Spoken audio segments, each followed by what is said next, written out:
ఏది లోపల నుంచి ఆలంబనంగా రావాలంటే దీన్ని నడిపించడానికి ధర్మము ప్రచోదనం కావాలి, ధర్మము తెలియాలి. తెలిస్తే సరిపోతుందా? పట్టుకోవాలి. ధర్మాన్ని పట్టుకోవడం అంటే ధర్మాన్ని అనుష్ఠించడం. నీవు దాన్ని ఆచరణలోకి తీసుకురావాలి. ధర్మాన్ని ఆచరణలోకి తీసుకురావడం అంటే నువ్వు పడవలో కూర్చోవడం. ఇప్పుడు నువ్వు పడవలో కూర్చుంటే కింద నీరుంటే నీకేం బెంగ? హాయిగా వెళ్ళిపోతావు అంతే. ధర్మాన్ని పట్టుకుంటే నువ్వు వెళ్ళిపోగలవు. ఇప్పుడు ఆ ధర్మము యొక్క స్వరూపాన్ని చూపించాలి. ఈ ధర్మము యొక్క స్వరూపాన్ని చూపించడానికి వచ్చిన ఇతిహాసము మహాభారతము. శ్రీరామాయణం కానీ మహాభారతం కానీ ఇతిహాసములు. ఇతిహాసము అన్న మాటకు అర్థం ఏంటంటే ఇతి అంటే ఇది, అసం జరిగినది, హా అలాగే ఇంకొకలా జరిగిందని అనుకోకు, ఇది అలాగే జరిగింది. అందుకే మహాభారత పాత్రలన్న మాట ఎప్పుడు అనకూడదు. మహాభారత పాత్ర అంటే అర్థం ఏంటో తెలుసండి, ఎవరో ఆ వేషం వేశారని. నేను ధర్మరాజు గారి గురించి చెప్తూ ధర్మరాజు గారి పాత్ర అండి అన్నాను అనుకోండి, ఏదో పొరపాటున ఎక్కడో ఏదో ఉపన్యాస ధోరణిలో ఎక్కడైనా ఓ మాటగా వస్తే రావచ్చు, అది వేరు. కానీ లోపల భావన యందు మాత్రం ఎలా ఉండాలంటే ధర్మరాజు గారిది పాత్ర కాదది, కల్పితమై ఎవరో రచన చేస్తే అందులోంచి ఉద్భవించినటువంటి ఒక పాత్ర కాదది, అది యథార్థము, అది అలా జరిగింది. అది అలా జరిగిందండి ఎలా తెలుసండి? అది అలా జరిగిందని చెప్పినవాడు ఎవడో వాడు ఆ కాలమనందుండి చూసి చెప్తున్నవాడు. మీ అందరూ భారతం తెలుసున్న వాళ్ళే, అందున విరాట పర్వం అంటే తెలియని వాళ్ళు అస్సలు ఉండరు. విరాట పర్వం కథ మీ అందరికీ తెలిసున్నదే. అయినా భారతం అంటే భారతమే. నేను ఇవాళే పేపర్లో చదివాను, తింటే గారెలే తినాలి, వింటే భారతం వినాలి. ఆ నానుడి ఎప్పటి నుంచో లోకంలో వస్తున్నది. తింటే గారెలే తినాలి అని ఎందుకంటారంటే గారెలు మినుముతో చేయబడతాయి. మినుము మాంసాహారానికి ప్రత్యామ్నాయంగా చెప్పబడుతుంది. అందుకే ఎవరైతే మాంసాహారాన్ని తినకూడదో వాళ్ళు ఎప్పుడైనా మాంసాహారం తప్పకుండా వడ్డించవలసినటువంటి విషయం ఏదైనా నిర్వర్తిస్తుంటే తత్తుల్యంగా మాంసాహారమునకు సమానంగా మినుముతో చేసినటువంటి గారెల్ని వడ్డన చేస్తారు. కాబట్టి గారెలు తింటే పౌష్టికమైనటువంటి ఆహారం వాళ్ళకి అందినట్టే లెక్క. బాహ్యంలో శరీరానికి ఏ విధంగా అయితే పౌష్టికమైనటువంటి ఆహారాన్ని గారెలు రూపంలో అందింపబడుతుందో అలా లోపల ఆత్మకి పోషకత్వంగా లేదా ఆత్మ దర్శనము కొరకు లేదా ఆత్మగా తనను తాను తెలియుట కొరకు మనసుకి ఒక సత్వగుణం కలగడానికి కావలసినటువంటి జ్ఞానము వైపుకి భక్తితో కూడిన కర్మాచరణము సాగడానికి మహాభారత శ్రవణము అత్యంత ప్రధానమైన విషయంగా పెద్దలు చెప్తారు. భారతానికి భారత పంచమో వేద, పంచమ వేదము అని పేరు. అసలు మనకి వేదం త్రయీ అని పేరు. త్రయీ అంటే మూడే వేదం. ఒకటి ఋగ్వేదము, యజుర్వేదము, సామవేదము, 4 లేవు, మూడే వేదాలు. ఈ 3 వేదాలలో అథర్వణ వేదము 3 వేదములలోంచి ఉద్ధరింపబడింది. అందుకని 4 వేదాలుగా చెప్తారు. ఎక్కడైనా ప్రామాణికంగా చెప్పవలసి వస్తే 3గానే చెప్తారు వేదాలని. అందుకే శంకర భగవత్పాదులు కూడా శివానందలహరి చేస్తే త్రయీవేద్యం హృద్యం అని త్రిపురహరమాద్యం త్రినయనం అంటారు. త్రయీవేద్యం హృద్యం, 3 వేదములు 3 వేదములు అంటుంటారు. కారణం ఏమిటంటే అధర్వణ వేదం అందులోంచే ఉద్ధరింపబడింది. అటువంటి వేదములు 4 అయితే మహాభారతాన్ని పంచమ వేదము అన్నారు. పంచమ వేదము అంటే ఇది కూడా 5వ వేదము. అసలు వేదమన్న మాటే ఆశ్చర్యకరమైంది. విద్ అన్న దాంట్లోంచి వచ్చింది వేదం. విద్ అంటే తెలుసుకోవలసింది. ఏది తెలుసుకోవలసింది? మనుష్య జన్మలో ఉన్నటువంటి వాడు ఎవడైనా ఏది మాత్రమే తెలుసుకోవాలో, ఏది తెలుసుకోకపోతే నరజన్మ వృధా అయిపోతుందో, ఏది తెలుసుకుంటే మిగిలినవి తెలియకపోయినా సార్థకత పొందుతాడో, భగవంతుడిచ్చినటువంటి ఉపాధి సఫలీకృతం అవుతుందో, దాని చేత పొందవలసినది పొందుతాడో అటువంటి దానికి వేదమని పేరు. వేదమే సనాతన ధర్మమునకు ప్రమాణము. వేదము అపౌరుషేయము. వేదము ఒకరు చెప్పింది కాదు, వేదము ఒకరు రచన చేసింది కాదు. వేదము కేవలము ఈశ్వరుడి యొక్క ఊపిరి. పెద్దలందరూ అలాగే మాట్లాడారు. నేను తరచూ అంటూ ఉంటాను, వేదమునకు ఈశ్వరునకు అభేదము. వేదం ఒకటి, ఈశ్వరుడు ఒకటి అని అసలు ఎప్పుడు మాట్లాడకూడదు. ఎందుకంటే నేనొకటి, నా ఊపిరి ఒకటి కాదు. అలాగే వేదం ఒకటి, ఈశ్వరుడి ఊపిరి ఒకటి కాదు. ఈశ్వరుడే వేదం. కాబట్టి వేదమే ప్రమాణము. అటువంటి ప్రమాణమైనటువంటి వేదము మనకి విహిత కర్మ, నిషిద్ధ కర్మ చెప్తుంది. ఏ పని చెయ్యవచ్చో, ఏ పని చెయ్యకూడదో మనకి వేదం చెప్తుంది. వేదం చెప్పినది ఏదో అది మనకి ప్రమాణం తప్ప, బుద్ధిజన్యంగా ఎవరో ఏదో ఆలోచించి తమ బుద్ధికి తోచినటువంటి విషయాన్ని చెప్తే దాన్ని ప్రమాణంగా మనం స్వీకరించాం. ఎంతటి గొప్పవారైనా కావచ్చు, ఎంతటి బుద్ధిశాలైనా కావచ్చు, కానీ ఆయన వేదము చేత ప్రతిపాదింపబడినటువంటి విషయము కన్నా భిన్నమైన విషయాన్ని ఆయన ప్రతిపాదన చేస్తే దాన్ని మనం ప్రమాణంగా స్వీకరించాం. ఎందుకంటే మనకి వేదమే ప్రమాణము. అటువంటి వేదం ప్రత్యేకం ఎవరి కొరకు అంటే కేవలము మనుష్యుని కొరకు. మనుష్యుడు, మానవుడు, నరుడు, మర్త్యుడు ఇవన్నీ పర్యాయ పదాలు. కాకపోతే కొద్దిగా అర్థం మారుతూ ఉంటుంది. మానవుడు అంటే మనువుకి సంబంధించినటువంటి వాడు అని. నరుడు అంటే అన్నిటినీ తన వశమునందు ఉంచుకొనగలిగిన వాడు అని. నేను మొన్న రామాయణం మీద ప్రసంగం చేస్తూ మీతో ఈ విషయాన్ని ప్రస్తావన చేశాను. పులి ఎంత గొప్పదైనా కావచ్చు, కానీ పులి తోలు ఒలిచి ఆసనంగా వేసుకోగలిగిన వాడు మనిషి.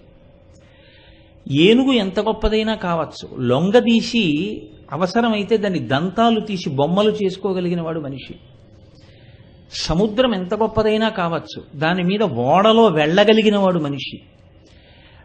ఎంత గొప్పదైనా మిగిలిన ఉపాధులకి ఒక పరిమితి ఉంటుంది. కానీ సమస్త విశ్వాన్ని తన భోగోపకరణంగా మార్చుకుని తన వశంలో ఉంచుకోగలిగిన ప్రజ్ఞ ఏ ఉపాధియందు ఈశ్వరుడు నిర్హేతుక కృపాకటాక్ష వీక్షణముల చేత నిక్షేపించాడో అటువంటి వాడికి నరుడని పేరు. కాబట్టి నరజన్మకంత గొప్పతనం ఎందుకు వచ్చింది అంటే మనం మిగిలిన వాటిని మన వశంలో ఉంచుకోగలిగినటువంటి ప్రజ్ఞ, బుద్ధి మనకున్నాయి కాబట్టి. ఒక్కొక్క ప్రాణి ఒక్కొక్క చోట మాత్రమే ఉండగలదు, అన్ని చోట్ల ఉండలేదు. ఒక ఏనుగు ఉందనుకోండి, ఒక జాతి ఏనుగు ఒక అరణ్యంలోనే ఉంటుంది, వేరొక చోట ఉండమంటే ఉండలేదు. మంచుతో ఘనీభవించినటువంటి సముద్రాలు కొన్ని ఉంటాయి, అటువంటి చోట కొన్ని ప్రాణులు ఉంటాయి తప్ప అన్ని ప్రాణులు ఉండలేవు. విపరీతమైన వేడి ఉన్న ఎడారులు ఉంటాయి, అక్కడ ఒంటె లాంటిది ఉంటుంది తప్ప ఇతర ప్రాణులు ఉండలేవు. కానీ మనిషి మాత్రం ఎటువంటి వాతావరణం ఉన్న ఎక్కడైనా తాను ఉండగలడు, తనకు అనుకూలంగా మార్చుకుని. ఈ సమర్థత ఎవరి యందు ప్రకాశిస్తుందో వాణ్ణి నరుడు అంటారు. ఈ సమర్థత ఎవరిచ్చారు అంటే భగవంతుడే ఇచ్చాడు. భగవంతుడే ఇచ్చాడు కాబట్టి నరుడు నరుడని పిలుస్తారు. ఈ నరుడు మర్త్యుడు. ఇది పట్టుకుంటే భారతం యొక్క గొప్పతనం ఏమిటో మనకు అర్థమవుతుంది. మర్త్యుడు అంటే ఈ ఉపాధి ఉండేది కాదు, వెళ్ళిపోతుంది. ఒక పరీక్షకి మీరు వెళ్ళారనుకోండి, ఎంసెట్ పరీక్ష రాద్దాము అని 2 సంవత్సరాలు తయారయ్యాడు. ఇప్పుడు తను ఒక మంచి కళాశాలలో సాంకేతిక విద్య యందు పట్టభద్రుడు కావాలి అంటే ఇప్పుడు అర్హతకి కావలసినటువంటి స్థితిని పొందడానికి అతనికి ఉన్న సమయం కేవలం ఆ 2 గంటలే. ఆ 2 గంటలో అతను బుద్ధి పెట్టలేదనుకోండి, అంతకుముందు 60 నిమిషాల్లో 200 ప్రశ్నలకి జవాబులు రాసేవాడు. ఇప్పుడు ఎక్కడో దూరం నుంచి వస్తున్న పాట వింటూ అతను ఆ 2 గంటల సమయాన్ని వాడుకోలేదు. ఇప్పుడు అతను గొప్ప కళాశాలలో సాంకేతిక విద్యను అభ్యసించగలడా? కుదరదు. అసలు చదవడమే కుదరకపోవచ్చు. ఎందుకని అంటే ఏ 2 గంటల సమయమో అమూల్యమో ఆ 2 గంటల సమయాన్ని అతను వాడుకోలేదు కాబట్టి ఆ ప్రయోజనాన్ని పొందలేడు.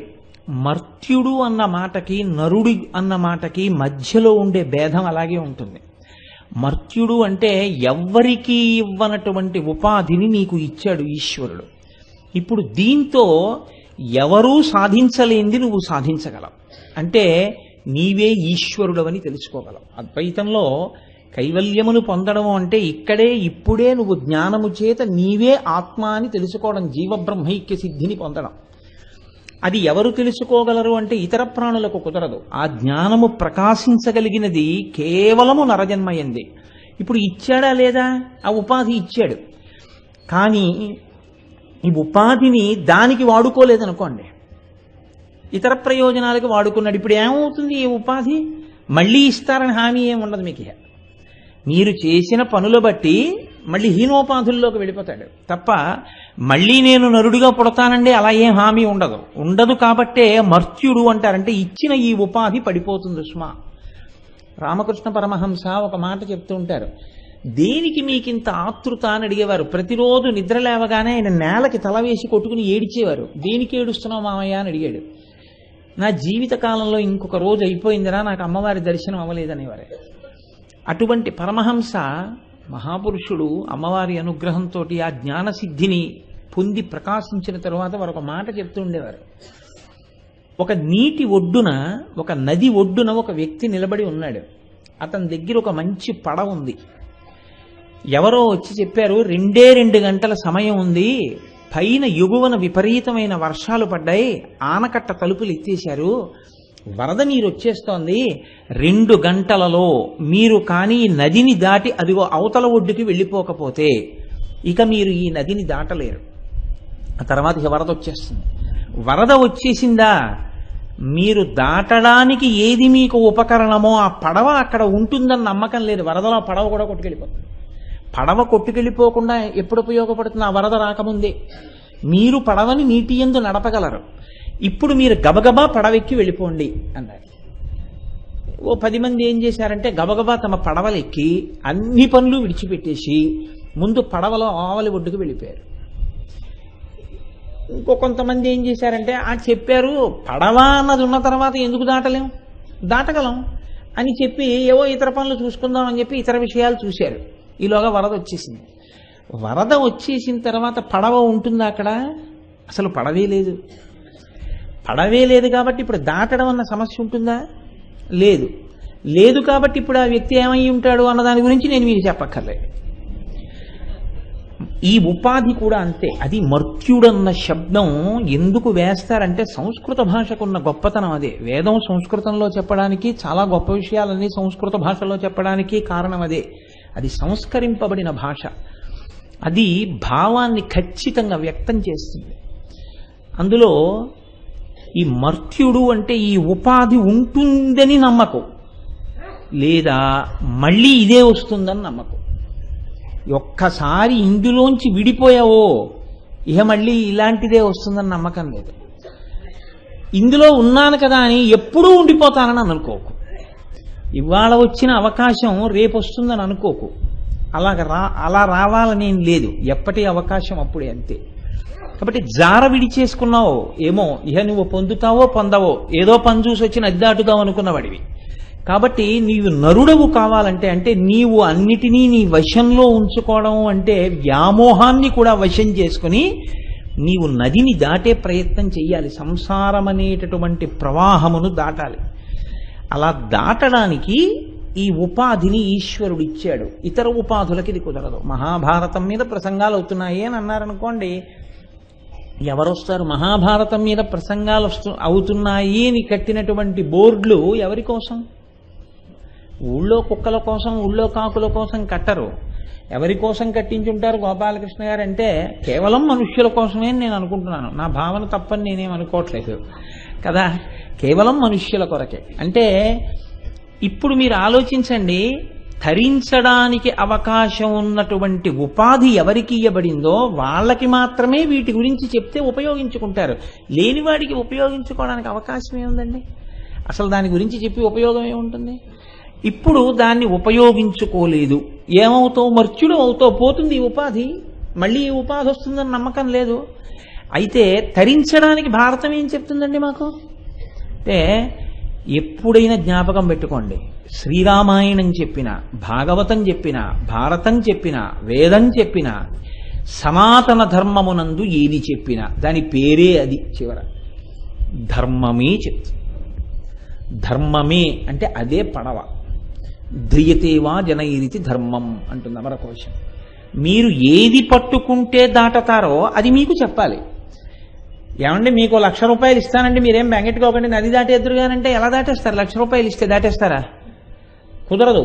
మీకెందుకు కడుపు నిండా షడ్రసోపేతమైన భోజనం పెడతాం, మీరు దాటలేరు. మీకెందుకో 2 గంటలు నిద్రపోండి హాయిగాను, దాటలేరు. మీకు పడవనిస్తాం, దాటేయగలరు. దాటడానికి ఏది ఉపయోగమో అది చెప్పాలి. కేవలం ఈ ఉపాధి ఉంటే సరిపోదు. ఈ ఉపాధికి ఏది లోపల నుంచి ఆలంబనంగా రావాలంటే దీన్ని నడిపించడానికి ధర్మము ప్రచోదనం కావాలి, ధర్మము తెలియాలి. తెలిస్తే సరిపోతుందా? పట్టుకోవాలి. ధర్మాన్ని పట్టుకోవడం అంటే ధర్మాన్ని అనుష్ఠించడం. నీవు దాన్ని ఆచరణలోకి తీసుకురావాలి. ధర్మాన్ని ఆచరణలోకి తీసుకురావడం అంటే నువ్వు పడవలో కూర్చోవడం. ఇప్పుడు నువ్వు పడవలో కూర్చుంటే కింద నీరుంటే నీకేం బెంగ? హాయిగా వెళ్ళిపోతావు అంతే. ధర్మాన్ని పట్టుకుంటే నువ్వు వెళ్ళిపోగలవు. ఇప్పుడు ఆ ధర్మము యొక్క స్వరూపాన్ని చూపించాలి. ఈ ధర్మము యొక్క స్వరూపాన్ని చూపించడానికి వచ్చిన ఇతిహాసము మహాభారతము. శ్రీరామాయణం కానీ మహాభారతం కానీ ఇతిహాసములు. ఇతిహాసము అన్న మాటకు అర్థం ఏంటంటే ఇతి అంటే ఇది, అసం జరిగినది, హా అలాగే ఇంకొకలా జరిగిందని అనుకోకు. ఇది అలాగే జరిగింది. అందుకే మహాభారత పాత్రలన్న మాట ఎప్పుడు అనకూడదు. మహాభారత పాత్ర అంటే అర్థం ఏంటో తెలుసండి, ఎవరో ఆ వేషం వేశారని. నేను ధర్మరాజు గారి గురించి చెప్తూ ధర్మరాజు గారి పాత్ర అండి అన్నాను అనుకోండి, ఏదో పొరపాటున ఎక్కడో ఏదో ఉపన్యాస ధోరణిలో ఎక్కడైనా ఓ మాటగా వస్తే రావచ్చు, అది వేరు. కానీ లోపల భావన యందు మాత్రం ఎలా ఉండాలంటే ధర్మరాజు గారిది పాత్ర కాదు, అది కల్పితమై ఎవరో రచన చేస్తే అందులోంచి ఉద్భవించినటువంటి ఒక పాత్ర కాదది. అది యథార్థము, అది అలా జరిగింది. అది అలా జరిగిందండి ఎలా తెలుసండి? అది అలా జరిగిందని చెప్పినవాడు ఎవడో వాడు ఆ కాలమనందుండి చూసి చెప్తున్నవాడు. మహాభారతాన్ని మనకు అందించిన వాడు వ్యాసభగవానుడు. వ్యాసభగవానుడు భారత కాలమనందున్నాడు. ఆయన కూడా భారతంలో అంతర్భాగం. ఆయన కూడా పాండవ వంశం అభివృద్ధిలోకి రావడానికి వ్యాసుని యొక్క ప్రధానమైన పాత్ర ఉంది. కాబట్టి ఇతిహాసం అంటే ఇది ఇలాగే జరిగినది. నువ్వు ఇంక అందులో ఏం అనుమానం పెట్టుకోకు. ఇలా జరిగిందా అండి అని నువ్వు కొత్తగా ప్రశ్న వెయ్యక్కర్లేదు, అది అలాగే జరిగినది. కాబట్టి ఇతిహాసం. ఇక ఋషిని నేను శంకిస్తానండి, నీ ప్రారంధాన్ని మార్చగలిగిన వాడు లోకంలో ఉంటాడు. కాబట్టి ఇప్పుడు అది అలా జరిగినది. అది అలా జరిగితే ఏమవుతుంది? అది అలా జరిగినది అన్నప్పుడు అది చరిత్ర కాదు. ఏదో వాళ్ళు ఇలా జరిగిందండి అయిపోయిందండి అంటే కుదరదు.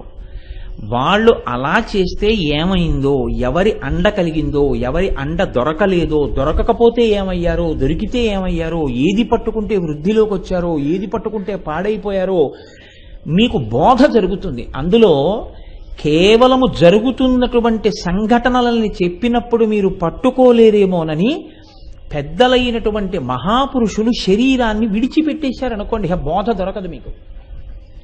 భగవాన్ రమణుల్ని ఒకానొకప్పుడు ఒక వ్యక్తి వెళ్ళి ఒక ప్రశ్న వేశాడు. మీరు అరుణాచలం కొండ మీద ఉంటారు, మీరు ఎక్కడికి రారు. కాకినాడ రెండోసారి అంటే మీరు రారు. పక్కనున్న తిరుపతి రెండంటే మీరు రారు. మీరు ఎక్కడికి వెళ్ళరు. మీ దగ్గరికి ఎవరైనా వస్తే మీరు మాట్లాడతారని నమ్మకం ఏం లేదు, మౌనంగా ఉంటారు. మీరు ఉండి ఏమిటి ప్రయోజనం అని అడిగాడు. ఎప్పుడూ మాట్లాడని రమణులు వెంటనే ఒక మాట అన్నారు, ఒక గురువు శరీరంలో ఉండడమే లోకానికి ప్రయోజనం అన్నారు. శరీరంలో ఉన్నాడు కనుక గురువు మాట్లాడతాడు, ఎప్పుడో అప్పుడు మాట్లాడతాడు. ఇప్పుడు ఆయన మాట్లాడితే ఏమవుతుంది? లోకానికి ఒక ప్రయోజనం కలుగుతుంది. కాలంతో సంబంధం ఉండదు. యుగాలు మారిపోయినా ఆ వాక్కు ఏదైతే ఉందో అది అగ్నిహోత్రమై అది అజ్ఞానాన్నంతటినీ కూడా కాల్చేసి మనిషి ఏ పథంలో ప్రయాణం చెయ్యాలో, ఈ ఉపాధి ఎందుకు వచ్చిందో, దీంతో ఏది చెయ్యొచ్చో, ఏది చేయకూడదో, ఏది చెయ్యకూడనిది చేస్తే పాడైపోతావో, ఏది చేస్తే అభ్యున్నతిలోకి వస్తావో గురువు మాట్లాడతాడు. ఆ గురువు యొక్క మాటలు అమూల్యములు, అవి దొరికేటటువంటివి కావు. ఇక మీరు దాన్ని విలువ కట్టి చెప్పడం కుదరదు లోకంలో. అటువంటివన్నీ ఇతిహాస రూపమైన భారతంలో కేవలము సంఘటనల పరంపరగా వచ్చినటువంటి విషయమే కాకుండా మీకు ఈ బోధ కనపడుతుంది. అందుకే మీకు భగవద్గీత, అనుగీత, సనత్సుజాతీయం ఇవన్నీ మహాభారతంలో అంతర్గతంగా వస్తాయి. యుద్ధపర్వంలో భగవద్గీత వచ్చింది, అలాగే అనుగీత వచ్చింది, అలాగే ఉద్యోగ పర్వంలో సనత్సుజాతీయం వచ్చింది. ఇవన్నీ వింటే ఏమవుతుంది అంటే కేవలము జరుగుతున్నటువంటి సంఘటనల వలన ధర్మాధర్మములను పట్టుకోగలిగినటువంటి ప్రజ్ఞ కించెత్తు తక్కువైనా ఆ పాత్ర తిన్నగా మాట్లాడినప్పుడు ఆచార్య స్థానంలో కూర్చుని మాట్లాడుతుంటే అదొక్కటి చదివితే చాలు శాంతికారకం. మీకు నేను ఈ మాట అన్నాను కాబట్టి ఒక మాట చెప్తాను. అంత పెద్ద యుద్ధం జరిగింది, కురుక్షేత్ర యుద్ధం. అప్పటి వరకు యుద్ధం ఎందుకు చేశారు? దుర్యోధనుడు తమ రాజ్యం తమకు ఇవ్వట్లేదు కాబట్టి. ఇప్పుడు ఆ రాజ్యం తమ పొందడానికి క్షత్రియోచితమైనటువంటి ధర్మాన్ని పాటించి కురుక్షేత్ర సంగ్రామాన్ని నడిపించారు. అందరూ చనిపోయారు. ఇప్పుడు పట్టం ఎవరు కట్టుకోవాలి? ధర్మరాజు గారు కట్టుకోవాలి. ఆయన అన్నాడు, నాకు అక్కర్లేదన్నాడు. ఎందుకు అక్కర్లేదన్నారు? ఆయన కొన్ని మాటలు చెప్పాడు. మీరు శాంతి పర్వం చదివితే నిజంగానే మీరు ఆశ్చర్యపోతారు. నిజమే, ఏమిటి సాధించుకున్నారు వాళ్ళు అనిపిస్తుంది. మీరు వెంటనే దాని గురించి మిగిలిన భీష్ముడి యొక్క సమాధానాలు చదవకుండా కేవలం ధర్మరాజు గారు అన్న మాటలు చదివారనుకోండి, మీకు నిజంగా బాధ కలుగుతుంది. నిజమే, ధర్మరాజు అంతటి వాడు ఇంతటి మాట అన్నాడే అనిపించింది. ఆయన అంటాడు, తాత నా తండ్రి చిన్నతనంలో చనిపోయాడు. చనిపోతే భీష్ముడు నన్ను తొడ మీద కూర్చోబెట్టుకున్నాడు. కూర్చోబెట్టుకుని నాకు విద్యాబుద్ధులు నేర్పాడు. నేను వృద్ధిలోకి రావాలని అహర్నిశలు శ్రమించాడు. ఎన్నో మార్లు నాకు ఆశీర్వచనం చేశాడు. నేను ఆ తాతగారి దగ్గరికి వెళ్ళి, తాత నువ్వు ఎలా చచ్చిపోతావని అడిగాను. అడిగితే ఆయన నవ్వి, ఏమిరా, ఏం అవసరం వచ్చిందన్నాడు. తాత నువ్వు చచ్చిపోతే తప్ప మాకు విజయం లేదన్నాను. ఇలా అయితే చచ్చిపోతాను రా మనవడా అన్నాడు. నేను ఎలాగైతే తాతగారు చనిపోతారని చెప్పాడో అలాంటి సన్నివేశాన్ని కల్పించి, అంతటి ధనుర్ధరుడు, స్వచ్ఛంద మరణం వరమున్నవాడు, అంతటి మహానుభావుడు చీయని శిఖండి కనపడితే ధనస్సు పక్కన పెట్టేస్తే, ఒంటి నిండా అర్జునుడు బాణ పరంపర కొట్టేస్తే ఆ రథంలోంచి డుళ్ళి కింద పడిపోతుంటే ఈ రెండు కళ్ళతో చూశాను.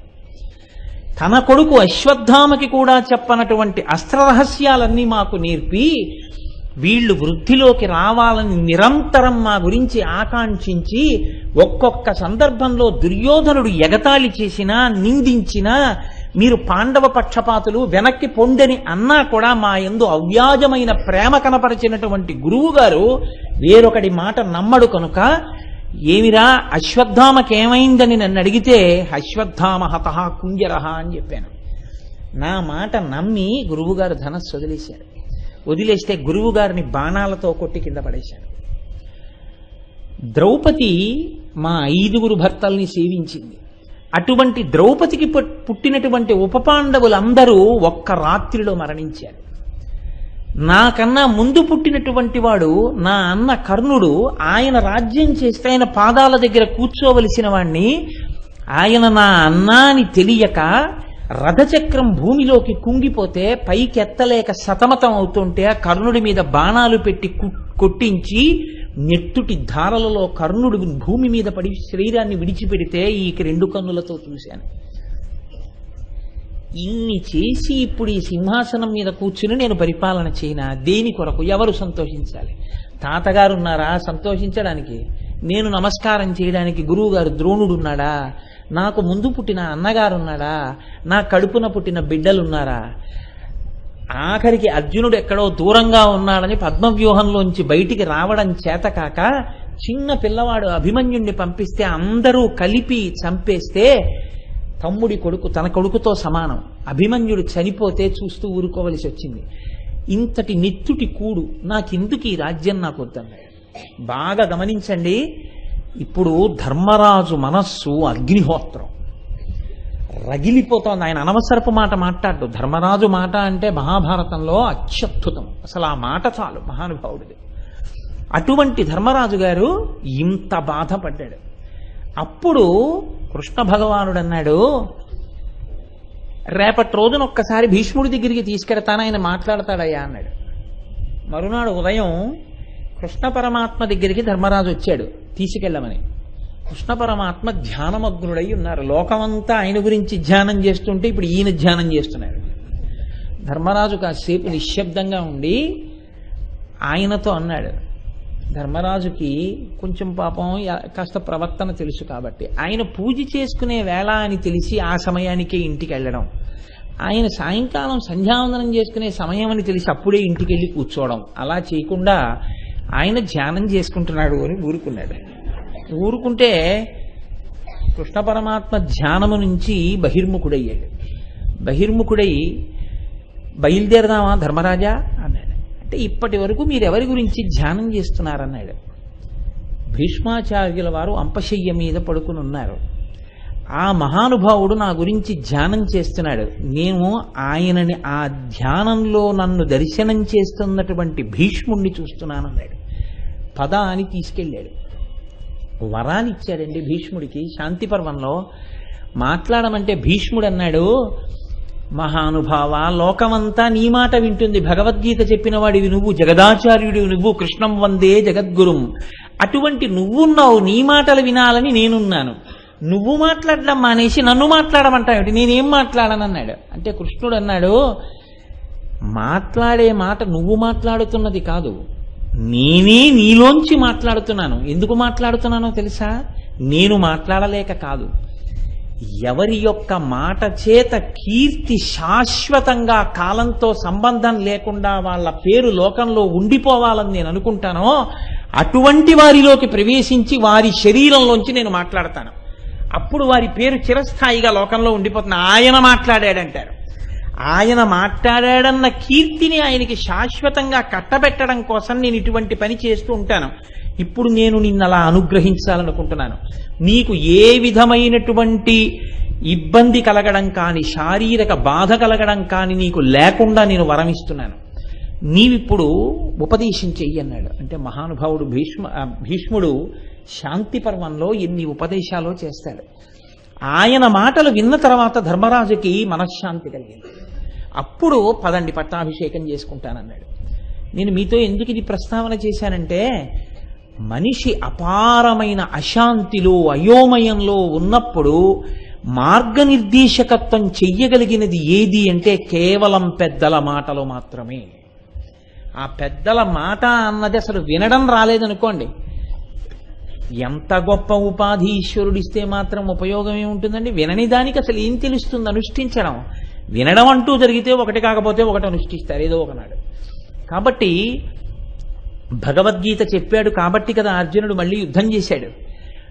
చెప్పడం, 4 మంచి మాటలు అనడం పెద్దల యొక్క ప్రధాన కర్తవ్యం. అందుకని భగవాన్ రమణులు అన్నారు, గురువు శరీరంలో ఉండడమే పెద్ద ప్రయోజనం. కాబట్టి ఇప్పుడు నేను ఈ శరీరంతో ఉండడం లోకానికి ప్రయోజనమే. ఎప్పుడో అప్పుడు ఏదో ఒక మాట మాట్లాడతానో ఆ మాట చాలు, లోకానికి పనికొస్తుంది. భగవాన్ రమణులు ఎలా చెప్పారో అలా ధర్మాన్ని మనకి పాత్రల ద్వారా కాదు, వ్యక్తుల ద్వారా బోధ చేస్తుంది. మళ్ళీ బోధ చేయడం అనేటప్పటికీ మీకు ఒక అనుమానం వస్తుంది. ఏమంటే బోధ చేస్తుంది భారతం అంటున్నారు కదా, ఇక అదే పనిగా మమ్మల్ని కూర్చోబెట్టి ధర్మం గురించి ఓహో మాకు బోధ మొదలు పెడితే మాకు అబ్బా ఏమిట్రా భారతం అనుకున్నాం, ఇలా ఉంది, ఇలా మొదలు పెట్టాడు అని అనిపించదా? అంటే నేను మీకు దీనికి ఒక విషయాన్ని చెప్తే దాని మీద పెద్ద ప్రసంగం చేయక్కర్లేదు. ఇంకా భోజరాజు గారు ఒకప్పుడు సభ తీర్చి ఉన్నప్పుడు కాళిదాస మహాకవి వంక చూసి ఒక మాట అన్నారు. కాళిదాస, నాకు ఒక విషయం నీ ముఖతః వినాలని ఉంది. సముద్రుడు, చంద్రుడు, మహాభారతము, చెరుకు కర్ర, ఈ 4 వచ్చేటట్టుగా నువ్వు ఒక శ్లోకాన్ని చెప్పు అన్నారు. అంటే కాళిదాసు లేచి అన్నారు, ఈ 4 వచ్చేటట్టుగా చెప్పడానికి ఒక శ్లోకం చెప్పాలంటే దానికి 4 పాదాలు ఉండాలి. 4 పాదాలతో ఉన్న శ్లోకం అవసరమా? ఈ 4 వచ్చేట్టు చెప్పడానికి ఒక్క పాదం చాలు, ఒక్క పాదంతో చెప్పేస్తా అన్నాడు. ఏది చెప్పన్నారు? ప్రతి పర్వ రసోదయ అన్నాడు. ప్రతి పర్వము రసమే, రసపుష్టియే. ప్రతి పర్వము అంటే ఎలా కలుస్తుంది అంటే, చెరుకుకి పర్వము అంటే కణుపు, కణుపు దాటి వెళుతున్న కొద్దీ చెరుకు కర్ర తీపి ఎక్కువగా ఉంటుంది. పర్వము అంటే పౌర్ణమి పర్వము. చంద్రుడికి పర్వదినన్నాడంటే పౌర్ణమి నాడు చంద్రుడు ఎక్కువ ప్రకాశంగా ఉంటాడు. అలాగే ఆ చంద్రుడు పౌర్ణమి తిథితో ఉన్నప్పుడు సముద్రం మంచి పోటు మీద ఉంటుంది, మంచి ఉత్సాహంగా ఉంటుంది. భారతం ఒక్కొక్క పర్వం దాటుతున్న కొద్దీ, ఒక్కొక్క పర్వం వింటున్న కొద్దీ పరమ సంతోషంగా ఉంటుంది. కాబట్టి ఇప్పుడు ధర్మం చెప్పడం అంటే కేవలం ఏదో అవతల వాడికి అయ్య బాబో ఇన్ని జ్ఞాపకం ఉంటాయా అనే రీతిలో కాకుండా అత్యద్భుతమైనటువంటి ఇతిహాస రూపంలో తీసుకొచ్చి వేదము చేత ప్రతిపాదింపబడినటువంటి సమస్త ధర్మాన్ని మహానుభావుడు వ్యాసుడు మహాభారతమునందు నిక్షేపించాడు. అటువంటి భారతం, ఆ భారతం గురించి పెద్దలు ఒక మాట అంటారు, దానికి భారతం అన్న పేరే ఎందుకు పెట్టాలి? ఒక పేరు పెట్టారు అంటే దానికి ఒక అర్థం ఉంటుంది కదండి. రామాయణము, దానికి ఏదో ఈ అర్థం ఉంటుంది అని మనం అనుకున్నాం కదా. అలా భారతము, అబ్బో పెద్దలు అనుభవించి దాన్ని ఎన్ని రీతుల చెప్పారు. బిభక్తి సర్వమితి భారతం అన్నారు. అసలు భారతము సర్వమును కలిగి ఉన్నది. వ్యాసుడు మహాభారతాన్ని చేస్తూ ఒక మాట అంటారు, లోకమునందు ఆచరింపబడేటటువంటి ధర్మమన్నది ఏదుందో అది భారతంలో లేనిది ఉండదు. భారతంలో చెప్పబడని ధర్మం ఏదుందో అది లోకానికి అసలు తెలియదు. కాబట్టి భారతంలో చెప్పబడని ధర్మం అన్నది లేదు అన్నాడే. కాబట్టి సమస్తమైనటువంటి విషయాల్ని కూడా తనలో పొదిగించుకున్నది మహాభారతం కాదు. అన్నిటినీ భరించిన వాడెవరో వాడి గురించి ప్రతిపాదించేది భారతం. అది మీకు అర్థమైందనుకోండి, ఉత్తర క్షణంలో వచ్చే ప్రయోజనం ఏమిటో తెలుసా అండి? ఇలా ఎత్తిన తల ఇలా వంచడం వస్తుంది. మీరు భారతం చదివితే మీకు ఒక విషయం ద్యోతకమవుతుంది. ఎన్ని సాధించనివ్వండి, ఇదంతా మాకు కృష్ణప్రసాదం అంటుంటారు. మాదేముందండి ఇందులో, పరమేశ్వరుడి చేతి పనిముట్లం అంటుంటారు. చిన్న చిన్న వాటికి ఇలా చూపించి మేమే అంటూ ఉంటారు కౌరవులు. ఇది ఎంత ప్రమాదమో, అది ఎంత రక్షణ హేతువో మీకు చూపిస్తూ ఉంటుంది భారతం. మీరు ఆ కోణంలో పరిశీలనం చేస్తే భారతంలో మీరు ఎంత వినయంగా ఉండాలో మీకు అర్థమవుతుంది. వినయంగా ఉండడం అన్నది ఎప్పుడు వస్తుంది? ఏదైనా మీ సొంతం కాదు, మీకు ఏ విభూతి ఉన్నది అని లోకం అనుకుంటోందో, ఏ విభూతి ఉన్నదని మీరు అనుకుంటున్నారో అది ఈశ్వరుడి అనుగ్రహం, ఈశ్వర ప్రసాదం అన్న బుద్ధి మీకుంటే అయితే అదంతా మీదని మీకు అనిపిస్తుంది. అంతకన్నా డొల్లమాట ఇంకోటి ఉండదు. ఏదైనా ఉంటే ఈశ్వరానుగ్రహం, ఆ మాట రావడం ఆ వినయం, అలాంటి ప్రవర్తన ఉండడం వినయం. అది రావాలంటే భారతం చదవాలి. పోతన గారు భాగవతం చేస్తూ మాట అంటారు, ఎవ్వడు సృజించు ప్రాణుల ఎవ్వడు రక్షించు త్రుంచు ఎవ్వడనంతుండెవ్వడు విభుడెవ్వడు వాడి విధమున మనుచు బెనుచు హేలారతుడై అంటారు. ఈ లోకాలని సృజించినవాడు, సృష్టించినవాడు ఒకడున్నాడు, సృష్టించి నిలబెడుతున్నవాడు ఒకడున్నాడు, నిలబెట్టి లయం చేస్తున్నవాడు ఒకడున్నాడు. నేను ఒకప్పుడు ఒక ఊరు వెళ్ళాను. వెడితే అక్కడ నేను ఒక విచిత్రమైన విషయం చూసా. అక్కడ ఒక పెద్ద పొలం, ఆ పొలంలో ఆ మధ్య ఏదో పెద్ద నీరు, ఆ నీటిలో ఏదో పెద్ద ఒక విశేషం జరిగింది అని రండి చూడండి అంటే వెళ్ళాను నేను. వెళితే ఇప్పుడు మళ్ళీ ఆ పెద్ద దాని గురించి పెద్ద వివరం ఎందుకు కానండి. అక్కడ నేను ఒక గమ్మత్తు చూసా. ఆ పొలం గట్టు మీద ఎప్పుడో 3 తరాల క్రితం ఒక ఆయన మామిడి చెట్టు వేశాడు. ఆ మామిడి చెట్టు పక్కన ఎందుకు వేశారో కుంకుడు చెట్టు వేశారు. దానికి దీనికి చాలా దగ్గరగా ఈ 2 మానులు పెద్దవైపోయాయి. అయిపోవడంలో ఈ మానుని తగిలేసి ఒక మానుతో కలిసిపోయింది. కలిసిపోయి 2 మానులు కలిపి కొంతకాలానికి ఏమైపోయాయంటే ఒక్క మాను కిందే కనపడతాయి. మీకు వెళ్ళి చూస్తే 2 మానులు ఉండవు చెట్టుకి, ఒకటే. కానీ అందులోంచి కుంకుడు కొమ్మలే, మామిడి కొమ్మలే. ఇప్పుడు ఈ మాను భూమిలో ఉంటుంది, మాను భూమిలో ఉంది, ఒకే మానుంది కదా, ఆ వేర్లే నీటిని లాగుతున్నాయి కదా, అవే ఆ కిరణజన్య సంయోగ క్రియచేత పత్రహరితాన్ని తయారు చేస్తున్నాయి కదా అని కుంకుడుకాయ ఒక్కటి తీయగా ఒక్క మామిడి పండు చేదుగా ఉంటుందని మీరు అనుకుంటున్నారా? ఒక్క మామిడి పండు చేదుగా ఉండదు, ఒక్క కుంకుడుకాయ తీయగా ఉండదు. ఎవరి ప్రజ్ఞ? నీవు 2 మానులు దగ్గర వేస్తే కలిసిపోయేమో కానీ దేని వ్యూహం దాందే. ఇది పోతన గారు అంటారు, ఎవ్వడు సృజించు ప్రాణుల ఎవ్వడు రక్షించు త్రుంచు ఎవ్వడనంతుండెవ్వడు విభుడెవ్వడు వాడి విధమున మనుచు బెనుచు హేలారతుడై. మనం మీకు వెంకటేశ్వర వైభవం చెప్పాను కదా, ఉన్నాడయా దేవుడు ఉన్నాడయా, కన్నులకు కనిపింపకున్నాడయా, కనిపింపకేమి చేస్తున్నాడయా, లోకాలు చీకట్ల పోకార్పాల గగనాన రవిచంద్ర దీపాలు తిప్పాడయా, ఆధారమే లేని ఆకాశ చక్రమును నేలపై పడకుండా నిలిపాడయా, జీతభత్యము లేక ప్రీతితో మన కొరకు గాలిలో సురుటీలు తిప్పాడయా, ఇరుసు లేకుండానే ఈ భూచక్రమును ఎల్లవేళల తిప్పుచున్నాడయా, లక్షలాదిగనున్న నక్షత్రములు నేల పడకుండా అట్టే నిలిపాడయా, ధరణిలోనున్నట్టి జీవరాశులకెల్ల ఆహారమిడి ఆదరించాడయా, తెర వెనక తానుండి తెర ముందు మన నుంచి తైతక్కలాడించుచున్నాడయా, ఉన్నాడయా దేవుడు ఉన్నాడయా. ఇది తెలుసుకుంటే వాడు ఉన్నాడు అన్నది మీకు అర్థమైందనుకోండి. వాడు భరిస్తున్నవాడు, వాడు నిర్వహిస్తున్నవాడు. నీ ప్రజ్ఞ ఏమిటి మధ్యలో? నీకెక్కడి నుంచి వచ్చింది ఈ అహంకారం? అహంకరించడానికి నీకేం లేదు. మహానుభావుడు అదిగో తిక్కన గారు చెప్పుకున్నారు, ఈశ్వరానుగ్రహం నేనంతటి వాడిని అన్నారు. పోతన గారు చెప్పుకున్నారు, పలికిడిది భాగవతమట పలికించు విభుండు రామభద్రుండట నే పలికిన భవారమగునట పలికెద వేరుండుగాథ పలుకదనేలా అని చెప్పుకున్నారు. నేనన్న మాట అనకు, ఈశ్వరానుగ్రహం అండి అంటుండు. అది ప్రసాద బుద్ధి, అది వినయం. ఆ వినయం ఏర్పడాలి అంటే దీనిని అంతటినీ భరిస్తున్నవాడు జగద్రక్షకుడు, జగద్భర్త, దీనికి అంతటికీ కూడా పోషకుడు వేరొకడు ఉన్నాడు. వాడి అనుగ్రహం అన్న మాట నీకు రావాలంటే వాడి వైభవం ప్రకాశించాలి. అది ప్రకాశించాలంటే నువ్వు భారతం చదువుకోవాలి. భారతం చదివితే పైకి కనపడకుండా వెనక నుండి నడిపించేవాడెవరో మీకు తెలుస్తుంది. అందుకేనేమో ఇన్నాళ్ల నుంచి ఎన్ని ఉపన్యాసాలు చెప్పినా మైకట్టుకుని ముందు మాట్లాడే గోపాలకృష్ణ గారు భారతం దగ్గరికి వచ్చేటప్పటికి తెర వెనక నుంచి నడిపిస్తున్నారు. తెర ముందుండి ప్రకాశించవలసిన వాడు సూర్యనారాయణుడు, అందుకని డాక్టర్ గారు సూర్యనారాయణ గారు మాట్లాడారు. తెర వెనక నుండి గోపాలకృష్ణ గారు నడిపిస్తున్నారు. భారతం కదా. అందుకని కృష్ణ పరమాత్మ ఎలా జరిపించాలో అలాగే ఆ పేరుంది కాబట్టి అలాగే నడిపిస్తున్నారు ఆయన. కాబట్టి మీకు ఆ భారతం అన్న మాటలోనే ఎవడి గురించి తెలుసుకుంటే నీకు వినయం కలుగుతుందో, మనుష్య జన్మ సార్థకత కలుగుతుందో, అది నీకు నేర్పగలిగిన సత్తా కలిగినటువంటి ఇతిహాసం భారతం. కాదు కాదు, భారతం అంటే అది మహత్వాత్, భారవత్వాత్, అది మాహాత్మ్యము చేత, భారము చేత. ఎందుకంటే 1,00,000 శ్లోకములతో కూడినటువంటి మహాభారతం సామాన్యమైనటువంటి గ్రంథమేం కాదు, పంచమ వేదం. వీటన్నింటి చేత ఇది భారతముచ్యతే, దాన్ని భారతము అని పిలిచారు. దాని మహాత్మ్యమే సామాన్యమైంది కాదండి.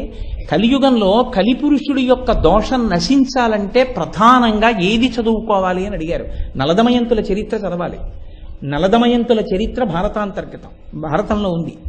నన్నయ్య భట్టారకుడు చేశాడు. కాబట్టి మీకు ఎప్పుడెప్పుడు ఏది అవసరమో, ఎప్పుడెప్పుడు ఏది మిమ్మల్ని ఉద్ధరిస్తుందో, తిక్కన గారు అంటారు, మహాభారత కథాశ్రవణాన్ని చేస్తే, మహాభారతాన్ని చదువుకుంటే, మహాభారతాన్ని చెప్పుకుంటే కలియుగంలో ఎన్ని ఫలితాలంటే కొన్ని 100 గోవుల దానం చేసిన ఫలితం వేస్తారు. ఒక దేవాలయానికి ఒక ప్రతిపత్తిని, ఒక గొప్పతనాన్ని దేనివల్ల ఇస్తారంటే భారతం చెప్పడం మాట. దేవుడికి ఇక్కడ ఎప్పుడైనా భారతం చదివారా అని అడుగుతారు. పెద్దలు ఎప్పుడైనా వచ్చారనుకోండి, ప్రాజ్ఞులైనటువంటి వారు వస్తే ఈ దేవాలయంలో ఎప్పుడైనా భారతం చదివారా అండి అని అడుగుతారు. చెప్పడం మాట అలా ఉంచండి, చదివారా కనీసం. ఈ దేవాలయంలో భారతం చదివారండి అన్నారనుకోండి, దాని స్థాయి వేరని గుర్తు. అంటే భారతం అంత గొప్పది. అటువంటి భారతం మహత్వాత్, మహాత్మ్యము చేత, భారవత్వాత్, అది దానికి ఉన్నటువంటి భారము చేత. భారం అంటే క్లేశము, దాన్ని రచించడంలో ఆ కష్టం వచ్చింది. ఎందుకు వచ్చిందని మీరు అడుగుతారేమో. అసలు వ్యాసుడు మహాభారతాన్ని చెప్పేటప్పుడు అది వ్రాయడానికి సరి అయిన లేఖకుడు కావలసి వచ్చింది. ఎవరు వస్తారు? ఇప్పుడు లోకము కొరకు త్యాగము చేసి రాయగలిగినటువంటి నిబద్ధత కలిగిన వాడు కావాలి తప్ప, ఏదో లేఖకుడు అంటే ఆయన చెప్తుంటే ఈయన రాసేవాడు, అయ్యా కాసేపు బ్రేక్, టీ తాగుతామనేవాళ్ళు, కాఫీ తాగుతామనేవాళ్ళు లేఖకులేని రాస్తారు. అటువంటి వాడు కాదు కావలసింది. ఆయన ఎంత లోకోపకారం కోసం చెప్తున్నాడో అంత లోకోపకారం కోసం రాయగలిగిన వాడు కూడా ఉండాలి దాన్ని. కాబట్టి వినాయకుడిని అడిగాడు ఆయన, ఏమయ్యా భారతం చెప్తాను రాస్తావా అన్నాడు. అంటే వినాయకుడు అన్నాడు, నాకు చాలా వ్యవహారాలు ఉంటాయి, కాబట్టి నువ్వు భారతాన్ని చెప్తూ కూర్చుంటానని మెల్లమెల్లగా శ్లోకాలు చెప్తే కాదు, నువ్వు చాలా వేగంగా చెప్పాలి. నేను అంత వేగంగా రాస్తాను, తొందరగా పూర్తి చేయాలి మనం అన్నాడు. ఓహో అని వ్యాసుడు అన్నాడు, చెప్తాను. ఏ ఒక్క శ్లోకాన్ని అర్థం చేసుకోకుండా రాస్తావా అన్నాడు. అర్థం చేసుకోకుండా రాశాను అనకుండా అర్థం చేసుకుని రాస్తావా ప్రతి శ్లోకాన్ని అలా రాస్తానన్నాడు. లేకపోతే ఏదో ఆయన శ్రీవక్షోజకురంగనాభపై జిన్నందలంబోదరాదేవిందక్కమలా సమీపమున ప్రీతిని నిలిపినాడో జనంగ వందారుచనందనాది నిజ భక్త శ్రేణి కిందోతురా జీవక్షుండు కృతార్థుచేయు భదృష్టిన్ కృష్ణరాయాధిపున్నంటుంటే కూర్చుని రాసేయడం కాదు. ఆయన చెప్తున్న దీనికి అర్థం అవ్వాలి పరమార్థంతో. అర్థమై ఘంటం కదలాలి. అలా రాస్తావా అన్నాడు. అలా రాస్తానన్నాడు ఆయన. అది ఆయనకి కాబట్టి చెల్లింది వినాయకుడికి. మొదట రాసిన ఆయనకి అర్థమైంది అసలు. ఇప్పుడు ఆయన రాయడానికి అటువంటి ఘంటం ఎక్కడిది? లోకంలో అటువంటి ఘంటం ఇంకొకటి ఉండదు. కాబట్టి ఆయన ఏం చేశాడంటే, లోకము కొరకు వ్యాసుడు ఇంతటి త్యాగం చేస్తున్నాడు, ఇంత గొప్ప పంచమ వేదాన్ని ఇస్తున్నాడు. నేను కూడా అంత త్యాగం చేయాలి. ఏనుగు శరీరంలో అత్యంత అందమైంది, ఆకర్షణీయమైంది దాని దంతాలే. ఆయన అన్నాడు, లోకం కోసం నేను దంతాన్ని పీకేస్తున్నానని పీకేశాడు గణపతి. అందుకని ఏకదంతం మహాకాయం తప్తకాంచన సన్నిభం అని నమస్కారం చేస్తాం. లోకానికి త్యాగం నేర్పినవాడు గణపతి. ఆయన ఈ దంతాన్ని ఊడబెరికి మహాభారత రచన చేశాడు. కాబట్టి మహాభారతం అంటే భారవత్వాత్మని ఏం ముట్టినే అనలేదు ఆ మాట. అది రచన చేయడంలో అంత పెద్ద క్లీశ ఉంది. దానికి చెప్పేవాడు అంత సమర్థుడు, దాన్ని రాసేవాడు కూడా అంత సమర్థుడు. అంత గొప్ప రచన చేశారు. ఇప్పుడు ఇంత గొప్ప రచన చేసి భారతం లోకంలోకి వచ్చింది. కానీ భారతం లోకంలోకి రావడానికి, భారతము అన్న పేరుతో దాన్ని పిలవడానికి ఉన్నటువంటి ప్రధానమైన లక్ష్యములు మనకు అర్థం కాకుండా ఏదో భారతం విన్నామని వింటే ప్రయోజనం తక్కువగా ఉంటుంది. కాబట్టి మొదటి ఉపన్యాసంలో నేను దాని గురించి కొంత స్పృశించవలసి ఉంటుంది తప్పకుండా. భారతము అన్న మాటకి పెద్దలు ఒక రహస్యాన్ని చెప్తారు. భరతుడు అంటే నటుడు అని ఒక అర్థం. నటుడెవరు లోకంలో? అసలు మొట్టమొదట ప్రపంచంలో నటుడెవరు అంటే పరమేశ్వరుడే మొదటి నటుడు. నటుడంటే ఎవరండి? తన యొక్క సహజమైన స్వరూపాన్ని, తన యొక్క సత్యమైన స్వరూపాన్ని పైకి కనపడకుండా దాచి తాను వేరొకటిలా కనపడేటట్టు చేసి తన యొక్క అసలు స్వరూపంతో తాదాత్మ్యత పొందకుండా చూసేవాణ్ణి, వినేవాణ్ణి తను నటిస్తున్న దాంతో విడతీసేసి తను ఎలా నటిస్తున్నాడో ఆ నటన చేత అవతలవాడు సంతోషాన్నో దుఃఖాన్నో పొందేటట్టు చెయ్యగలిగిన ప్రజ్ఞని ప్రకటించగలిగిన వాడికి నటుడని పేరు. అంటే నేను ఇప్పుడు దీన్నో ఉదాహరణలో చెప్తే అర్థమవుతుంది మీకు. ఎందుకంత పెద్ద అల్లరి అంతంత వాక్యాలని మీరు అనొచ్చు. ఒక మహానటుడు అన్నాను అనుకోండి, ఆయనకి కోటీశ్వరుడు. ఆయన ఏదో 4 వస్తువులు కొనుక్కోవాలంటే విమానంలో సింగపూర్ ఎడతాడు. ఆయనకి ఎన్ని కోట్లు ఉన్నాయో ఆయనకే తెలియదు. ఆయన పొద్దున్న తింటే రాత్రికి అన్నం దొరకని వాళ్లే.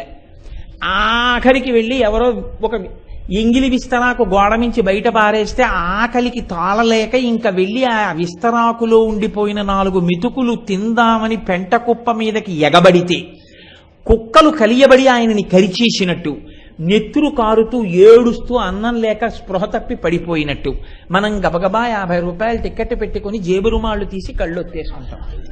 ఆయన ఎవరు? ఆయనేం పెంట కుప్పల మీద పడి అలా విస్తరాకుల్లో అన్నం తినేవాడు ఏం కాదు. ఆయన నిజ జీవితంలో కోట్లకు పడగలెత్తినవాడు. మరి మీరెందుకు ఏడుస్తున్నారు? అంటే ఆయన అసలు కోటీశ్వరుడు అన్న విషయాన్ని మరుగుపరచి అది మీకు గుర్తు రాకుండా చేసి అన్నం లేని వాళ్ళే కనిపించేటట్టుగా ప్రజ్ఞని బయటపెట్టాడు. ఇప్పుడు ఆ ప్రజ్ఞకి మీరు తాదాత్మ్యత పొంది అయ్యో పాపం అన్నం లేదండి వాడికని ఏడుస్తున్నారు. మా చిన్నతనంలో రక్త సంబంధంలో ఉందో సినిమా వచ్చింది. ఆ రోజుల్లో పేపర్లలో కార్టూన్ వేశారు. ఏమిటి సినిమా హాల్ తలుపుల్లోంచి నీళ్లు వస్తున్నాయి బయటకంటే లోపల రక్త సంబంధం సినిమా అవుతుంది.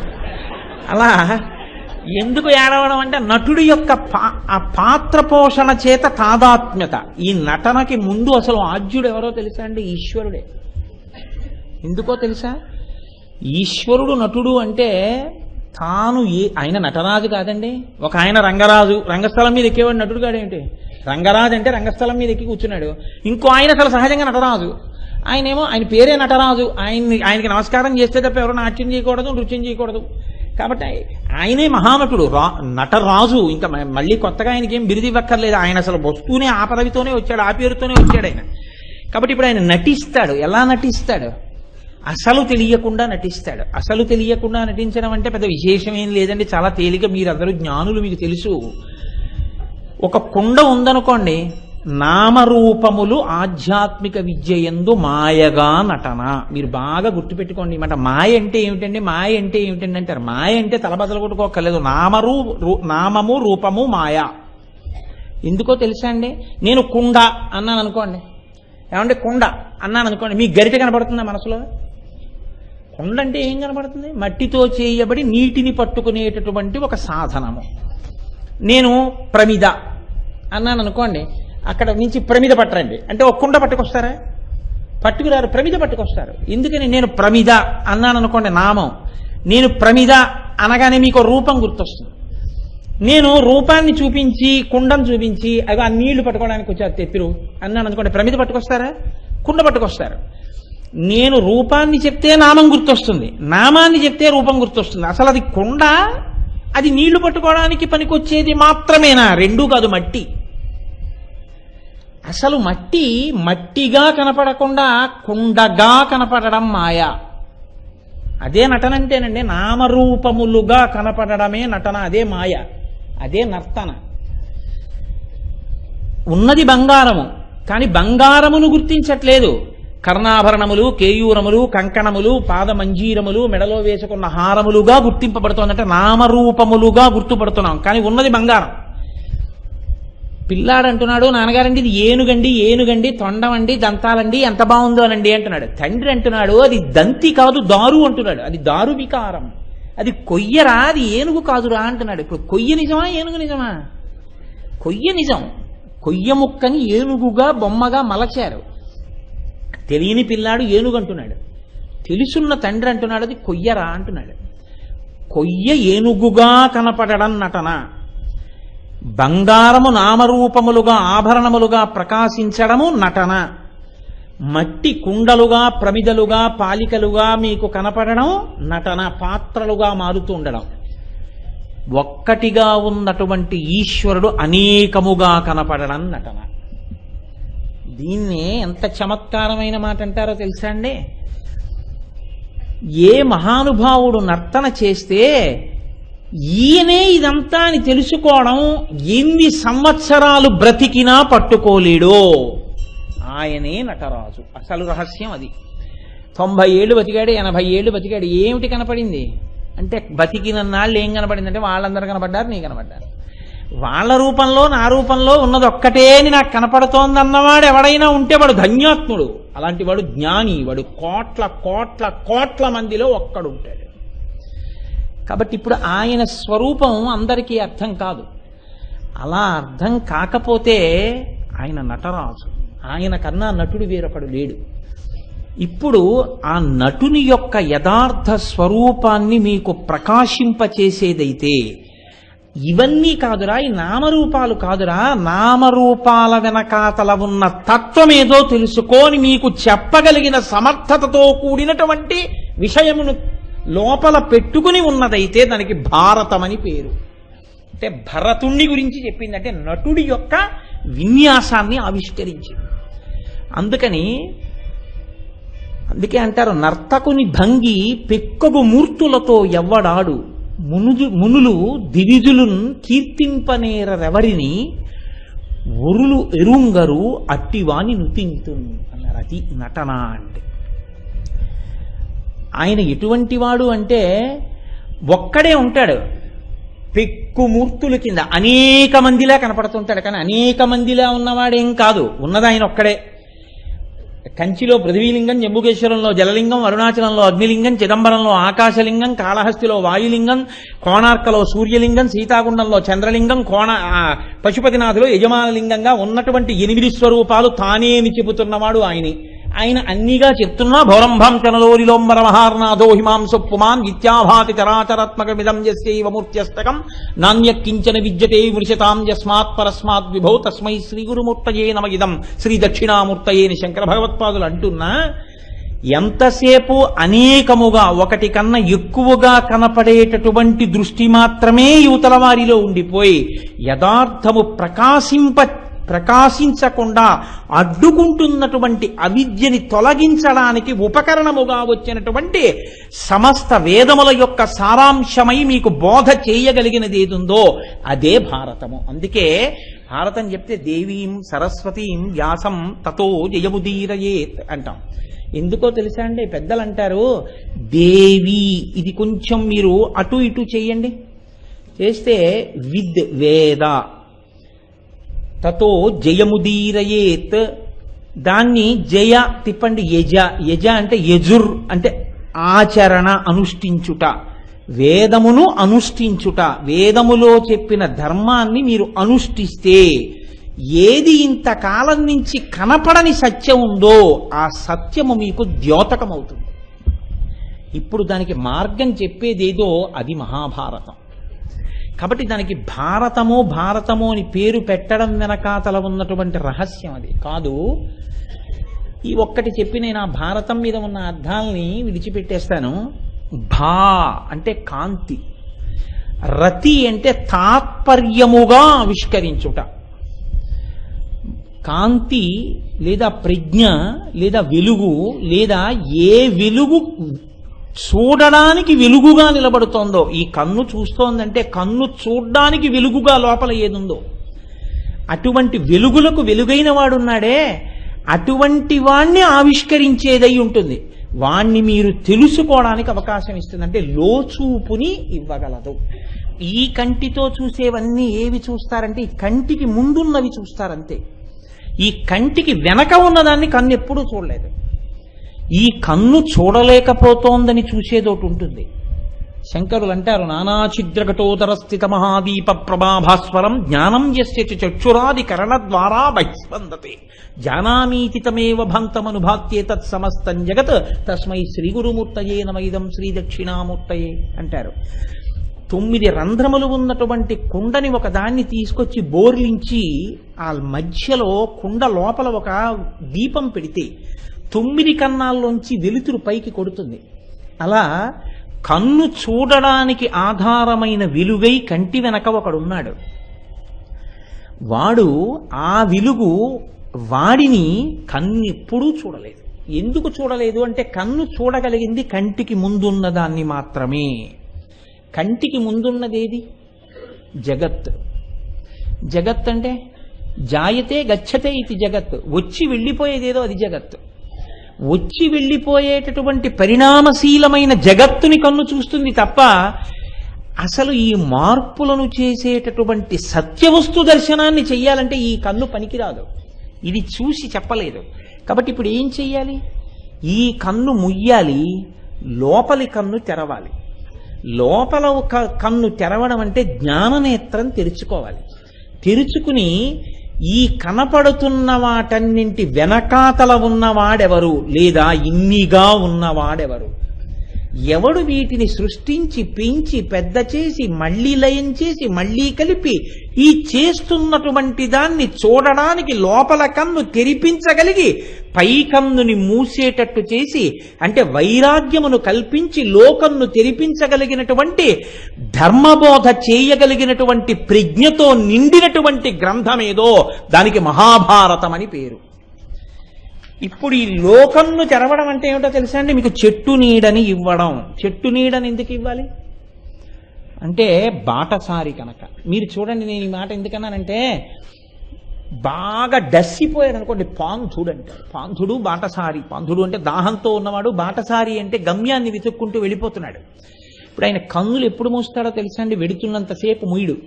మంచి చెట్టు నీడ దొరికిందనుకోండి, అమ్మయ్యా అని వెళ్ళి ఆ చెట్టు కింద కూర్చొని అబ్బా అంటాడు, ఇలా సేద తీరుతాడు. ఇప్పుడు ఈ సేద తీరడానికి మహాభారతం గురించి పెద్దలు చెప్తూ ఒక మాట చెప్తారు. 2 చెట్లు ఉన్నాయి లోకంలో. ఈ 2 చెట్లు ఆశ్రయించేటప్పుడు మీరు ఒక చెట్టు కింద కూర్చోబోయి ఇంకో చెట్టు కింద కూర్చున్నారనుకోండి, మళ్ళీ కిందకి వెళ్ళిపోతారు. ఎంత హీనోపాధిలోకి వెళ్ళిపోవాలో అంత హీనోపాధిలోకి వెళ్ళిపోతారు కూర్చోకూడని చెట్టు కింద కూర్చుంటే. ఏ చెట్టు కింద కూర్చోవాలో ఆ చెట్టు కింద కూర్చున్నారనుకోండి, మీరు పొందవలసిన ప్రయోజనాన్ని పొందేస్తారు. అదేమిటంటే అలా కూడా ఉంటుందా చెట్టు వల్ల? ఖచ్చితంగా ఉంటుందండి. ఒక్కొక్క చెట్టు కాయి ఆకలేస్తోంది కదా అని తినేశారనుకోండి, పిచ్చొచ్చే లక్షణాలు ఉంటాయి. ఏది పడితే అది, ఏ కాయ పడితే అది, ఎప్పుడు పడితే అప్పుడు తినకూడదు. దాన్ని తినడానికి కూడా ఒక పద్ధతి ఉంటుంది కదా, ఒక కాలం ఉంటుంది, ఒక దేశం ఉంటుంది. ఏవా 2 చెట్లు అని అడిగారు. ఆ 2 చెట్లు ఏవో నీకు చెప్పగలిగినటువంటి ఇతిహాసము లోకములో మహాభారతం ఒక్కటే. ఆ 2 చెట్లు ఏవి అన్నది మీరు పట్టుకున్నారనుకోండి, మీరు మహాభారతం విన్నన్నాళ్ళు ఆ కోణంలోనే వినండి, వింటున్నంతసేపు అదే ఆ కోణంలో వినండి. అలా కాకుండా కేవలం ఏదో కథాగమనం కింద మీరు వింటూ వెళ్ళారనుకోండి, అప్పుడు మీరు వినడం వలన పొందవలసినటువంటి ప్రయోజనాన్ని మీరు సాధించుకోలేరు. అది వినాలి అంటే మహాభారతం వినడానికి ముందు మీకు ఈ ఉపకరణం దొరకాలి. చలిలో బయటికి వెళ్ళేటప్పుడు ఎలా మీరు స్వెక్టర్ వేసుకుంటారో, బయటికి వచ్చేటప్పుడు ఒక బట్ట కట్టుకుని ఎలా వస్తామో అలా మహాభారతం వినడం మొదలుపెట్టిన వాడు మొట్టమొదట ఈ 2 చెట్లు తెలుసుకోవాలి. తెలుసుకుని ఏ పాత్ర వైపు పడితే ఆ పాత్ర వైపుకి ఆకర్షింపబడకూడదు. అంటే అందులో వచ్చే వ్యక్తుల వైపుకి ఆకర్షింపబడకూడదు. మీరు ఏ చెట్టు కింద నిలబడాలో మీకు తెలియాలి. ఏది మొదటి చెట్టు అంటే దుర్యోధన. ఆయన ఎటువంటి వాడు? మహామన్యురూప, విపరీతమైనటువంటి క్రోధస్వరూపుడు. మహాద్రుమ, ఆ చెట్టు యొక్క మూలం, ఆ చెట్టు యొక్క కాండం ఆయనే. దుర్యోధన మన్యుమయో మహాద్రుమ. దుర్యోధనుడనేటటువంటి కాండం మొదలుతో కూడిన ఒక పెద్ద చెట్టు ఒకటి పైకి లేచింది. ఇప్పుడు ఈ చెట్టుకి స్కంధ కర్ణ శకునిస్తస్య శాఖా, దానికి కొమ్మలుగా వచ్చినటువంటి వాడు కర్ణుడు, దానికి చిలవలై పలవలైనటువంటి వాడు శకుని. దానికి దుశ్శాసన పుష్పఫలే సమృద్ధే. దుశ్శాసనుడు దానికి వచ్చినటువంటి పుష్పాలు ఫలాలు. ఎందుకని అంటే అసలు ఫలమంతా ఆయన దగ్గరే బయలుదేరింది. ఏనాడు ద్రౌపదీదేవిని సభలోకి ఈడ్చి తీసుకొచ్చి ఆవిడ వస్త్రాపహరణం చేశాడో ఆనాడు ప్రతిజ్ఞ చేశాడు భీముడు, నీ తొడలు విరగ్గొట్టి చంపేస్తానన్నాడు. అక్కడ పడింది. ఫలితం ఎక్కడొచ్చిందంటే దుశ్శాసనుడి వల్ల వచ్చింది. కాబట్టి దుశ్శాసన పుష్పఫలే సమృద్ధే. మూలం రాజా ధృతరాష్ట్రో మనీషి. చెట్టు పైకి కనపడుతుంది, మూలం పైకి కనపడదు, విత్తనం. అసలు ఈ ఆటలాడే వాళ్ళందరికీ వెనకాతల ఉండి కళ్ళు మూసుకుని, అంటే పైకి కనపడకుండా పుత్రవ్యామోహంతో ఇంత దారుణం జరగడానికి కారకుడు ఎవరు మూలం? ధృతరాష్ట్రుడు. ఇదో చెట్టు ఉంది, మీరు వెడుతుంటే ఇది కూడా కనపడుతుంది లోకంలో. లేకపోతే మీరు ఒకటి ఆలోచించండి, మనుష్య జన్మ వృధా అయిపోవడం అనేది ఎందుకు వస్తుందండి? ఇది మీకు ఇచ్చిన రోజునే మీరు ధరించారు కాదు కదా. ధరించడం మీ చేతిలో ఉందంటే మీరేవో చేయకూడని ఉన్నాయి. కాబట్టి ఇప్పుడు మీరు చెట్టు కిందకి వెళ్ళకూడదు. ఏమిటా చెట్టు? వెళ్ళకూడని చెట్టు నేను ముందు చెప్పాను మీకు. దుర్యోధన మన్యుమయో మహాద్రుమ. నేను మళ్ళీ చెప్పక్కర్లేదు. దుర్యోధనుడనేటటువంటి కాండంతో, కర్ణుడు శకుని అనేటటువంటి కొమ్మలు రెమ్మలతో, దుశ్శాసనుడనేటటువంటి ఆకులు పళ్లతో, ధృతరాష్ట్రుడనేటటువంటి మూలంతో ఉన్నటువంటి చెట్టు ఒకటి. రెండో చెట్టు ఒకటి ఉంది. అదేమిటది? యుధిష్ఠరో ధర్మమయో మహాద్రుమ. యుధిష్ఠరుడు అంటే ధర్మరాజు. ధర్మరాజు గారు అనబడేటటువంటి మాను కలిగినటువంటి పెద్ద చెట్టు. ఇప్పుడు దీనికి అర్జునో స్కంధ భీమసేనోస్య శాఖా. దానికి కొమ్మలు బెరడుగా ఉన్నటువంటి వాడు అర్జునుడు, దాని శాఖోపశాఖలుగా విస్తరించినటువంటి వాడు భీమసేనుడు. మాద్రీసుతౌ పుష్పఫలే సమృద్ధే. మాద్రీసుతౌ అంటే మాద్రి కుమారులైనటువంటి నకుల సహదేవులు, వాళ్ళిద్దరూ దానికి పళ్ళు పువ్వులు ఆకులుగా ఉన్నారు. కాబట్టి పుష్పఫలే సమృద్ధే. ఆ మాద్రీసుతులైనటువంటి నకుల సహదేవులు ఆ చెట్టు యొక్క ఆకులు పళ్ళు కింద ఉన్నారు. దానికి మూలం ఎవరు? మూలం కృష్ణో బ్రహ్మచ బ్రాహ్మణాశ్చ. దానికి మూలం కృష్ణ పరమాత్మ, దానికి మూలం బ్రహ్మ. బ్రహ్మ అంటే బ్రహ్మము, కంటికి కనపడినటువంటి పరాత్పరుడు. బ్రాహ్మణాశ్చ. బ్రాహ్మణాశ్చ అంటే వేదాన్ని నమ్మి, వేదమంత్రములను నమ్మి అనుష్ఠాన పర్యంతంలోకి తెచ్చుకున్నటువంటి కర్మ ఉన్నవారు, అటువంటి కర్మ వలన, అటువంటి భక్తి వలన పండిన జ్ఞానమును పొందినవారు. ఇటువంటి వాళ్ళు బ్రహ్మచ బ్రాహ్మణాశ్చ. కృష్ణుడు, పరబ్రహ్మము, బ్రాహ్మణులు, వీళ్ళు మూలముగా కలిగినటువంటిది ఈ చెట్టు. ఇప్పుడు నువ్వు ఆ చెట్టు కిందకెళ్ళి కూర్చుంటే ఇహ జన్మ లేదు, నీవు కృష్ణుణ్ణి చేరిపోతావు. నువ్వు కాని దుర్యోధనుడన్న చెట్టు కిందకు వచ్చి కూర్చుంటే మనుష్య జన్మ పాడైపోతుంది. రెండూ చెట్లే. ఒక్కొక్క చెట్టు విషపు గాలులు వీస్తుంది. ఆ చెట్టు కిందకి వెళ్ళి కూర్చున్నందుకు మరణిస్తారు. కాబట్టి ఏ చెట్టు కింద కూర్చుంటావో నువ్వు ఎంచుకో. ఇప్పుడు నీకు ఈ చెట్టు ఎందుకంటే అలా అన్నారు? ఇహ వినడం మొదలుపెట్టు. వినడం మొదలు పెడితే యుధిష్ఠరో అంటే ఆయన ఎలా ఉంటాడో, భీమసేనుడు ఎలా ఉంటాడో, అర్జునుడు ఎలా ఉంటాడో, ఎందుకు వాళ్ళకి కృష్ణుడు మూలం అయ్యాడో, వీళ్ళకి ఎందుకు మూలం కాలేదు, అందుకే మహాభారతానికి జయమని పేరు. జయం అంటే ఏమిటండి అందులో జయం అని అడుగుతారేమో. ఎక్కడ ధర్మం ఉందో అక్కడ జయం ఉంటుంది. జయ అన్న మాట అక్షరాల్ని అంకెల్లోకి మార్చేటటువంటి సంప్రదాయం ఒకటి ఉంది మనకి. అందులో య 1, జ 8, అంకానాం వామతోగతి, దాన్ని మళ్ళీ ఎడం పక్క నుంచి తీసుకొస్తే 18. మహాభారతంలో 18 రోజులు యుద్ధం, 18 పర్వాలు, 18 భగవద్గీత అధ్యాయాలు, యుద్ధం 18 అక్షౌహిణీలు, 8, 1, 9. అక్షయ సంఖ్య అని పేరు 9కి. ఎందుకో తెలుసా అండి, అది వికారాన్ని చెందకుండా వెడుతూ ఉంటుంది. మీకు నేను తరచు చెప్తూ ఉంటాను ఆ మాట. 9 1 9, 9 2 18, 8 1 9, 9 3 27, 7 2 9, 9 4 36, 3 6 9, 9 5 45, 5 4 9, 9 6 54, 5 4 9. ఇలా ఏం చేసినా మళ్ళీ 9 వస్తూ ఉంటుంది అక్షయ సంఖ్య. ఇది యతధర్మస్తతో జయ. ఎక్కడైతే ధర్మం ఉందో అక్కడ జయం ఉంటుంది. ఎక్కడ ధర్మం ఉందో, ఏది పట్టుకోవడం ధర్మమో మీకు తెలియాలంటే మహాభారతంలో ధర్మాన్ని పట్టుకున్న చెట్టు ఒకటి ఉంది. ఆ చెట్టుని మీరు పట్టుకుని ఆ చెట్టు కిందకి వెళ్ళి కూర్చున్నారనుకోండి, అంటే ఈ పాత్రని నేను దృష్టిలో పెట్టుకుంటానన్నారనుకోండి, మీరు వెళ్ళవలసిన మార్గం మీకు తెలిసిపోయింది. ఆయన ఏం చేస్తున్నాడన్నది గమనిస్తున్నారనుకోండి, అలా మీరు చేయడమే జీవితంలో. కాబట్టి ఇది మహాభారతంలో మీకు ధర్మాన్ని ప్రవచనం చెయ్యడానికి తీసుకున్నటువంటి మార్గం. అందుకని మహానుభావుడు ఏం సామాన్యమైన భారతం అండి, 18 పర్వములతో కూడినటువంటి రచన.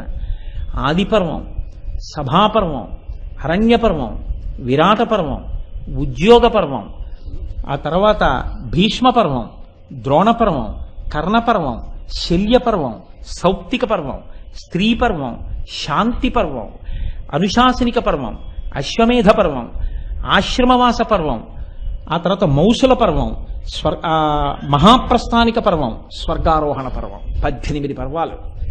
18 పర్వములతో కూడినటువంటి మహాభారతాన్ని వ్యాస భగవానుడు లోకానికి అందించాడు.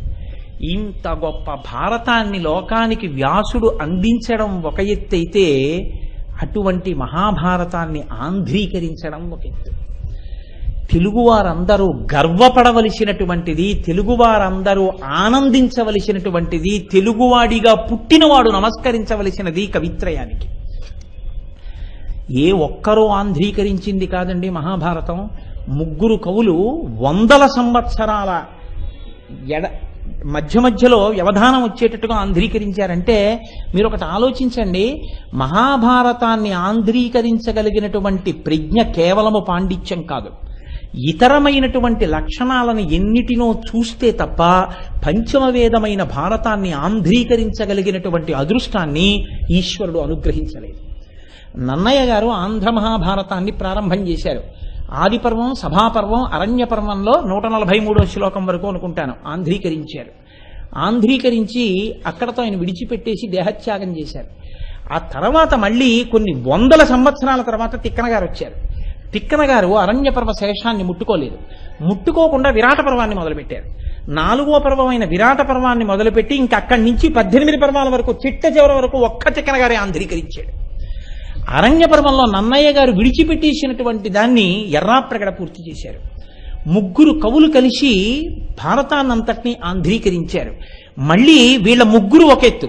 నేను ఎవరి మధ్య ఎక్కువ తక్కువలు చెప్పట్లేదు, కానీ తిక్కన గారి మహానుభావుడు. ఎందుకో తెలుసా అండి, తిక్కన గారి జీవితం అటువంటిది.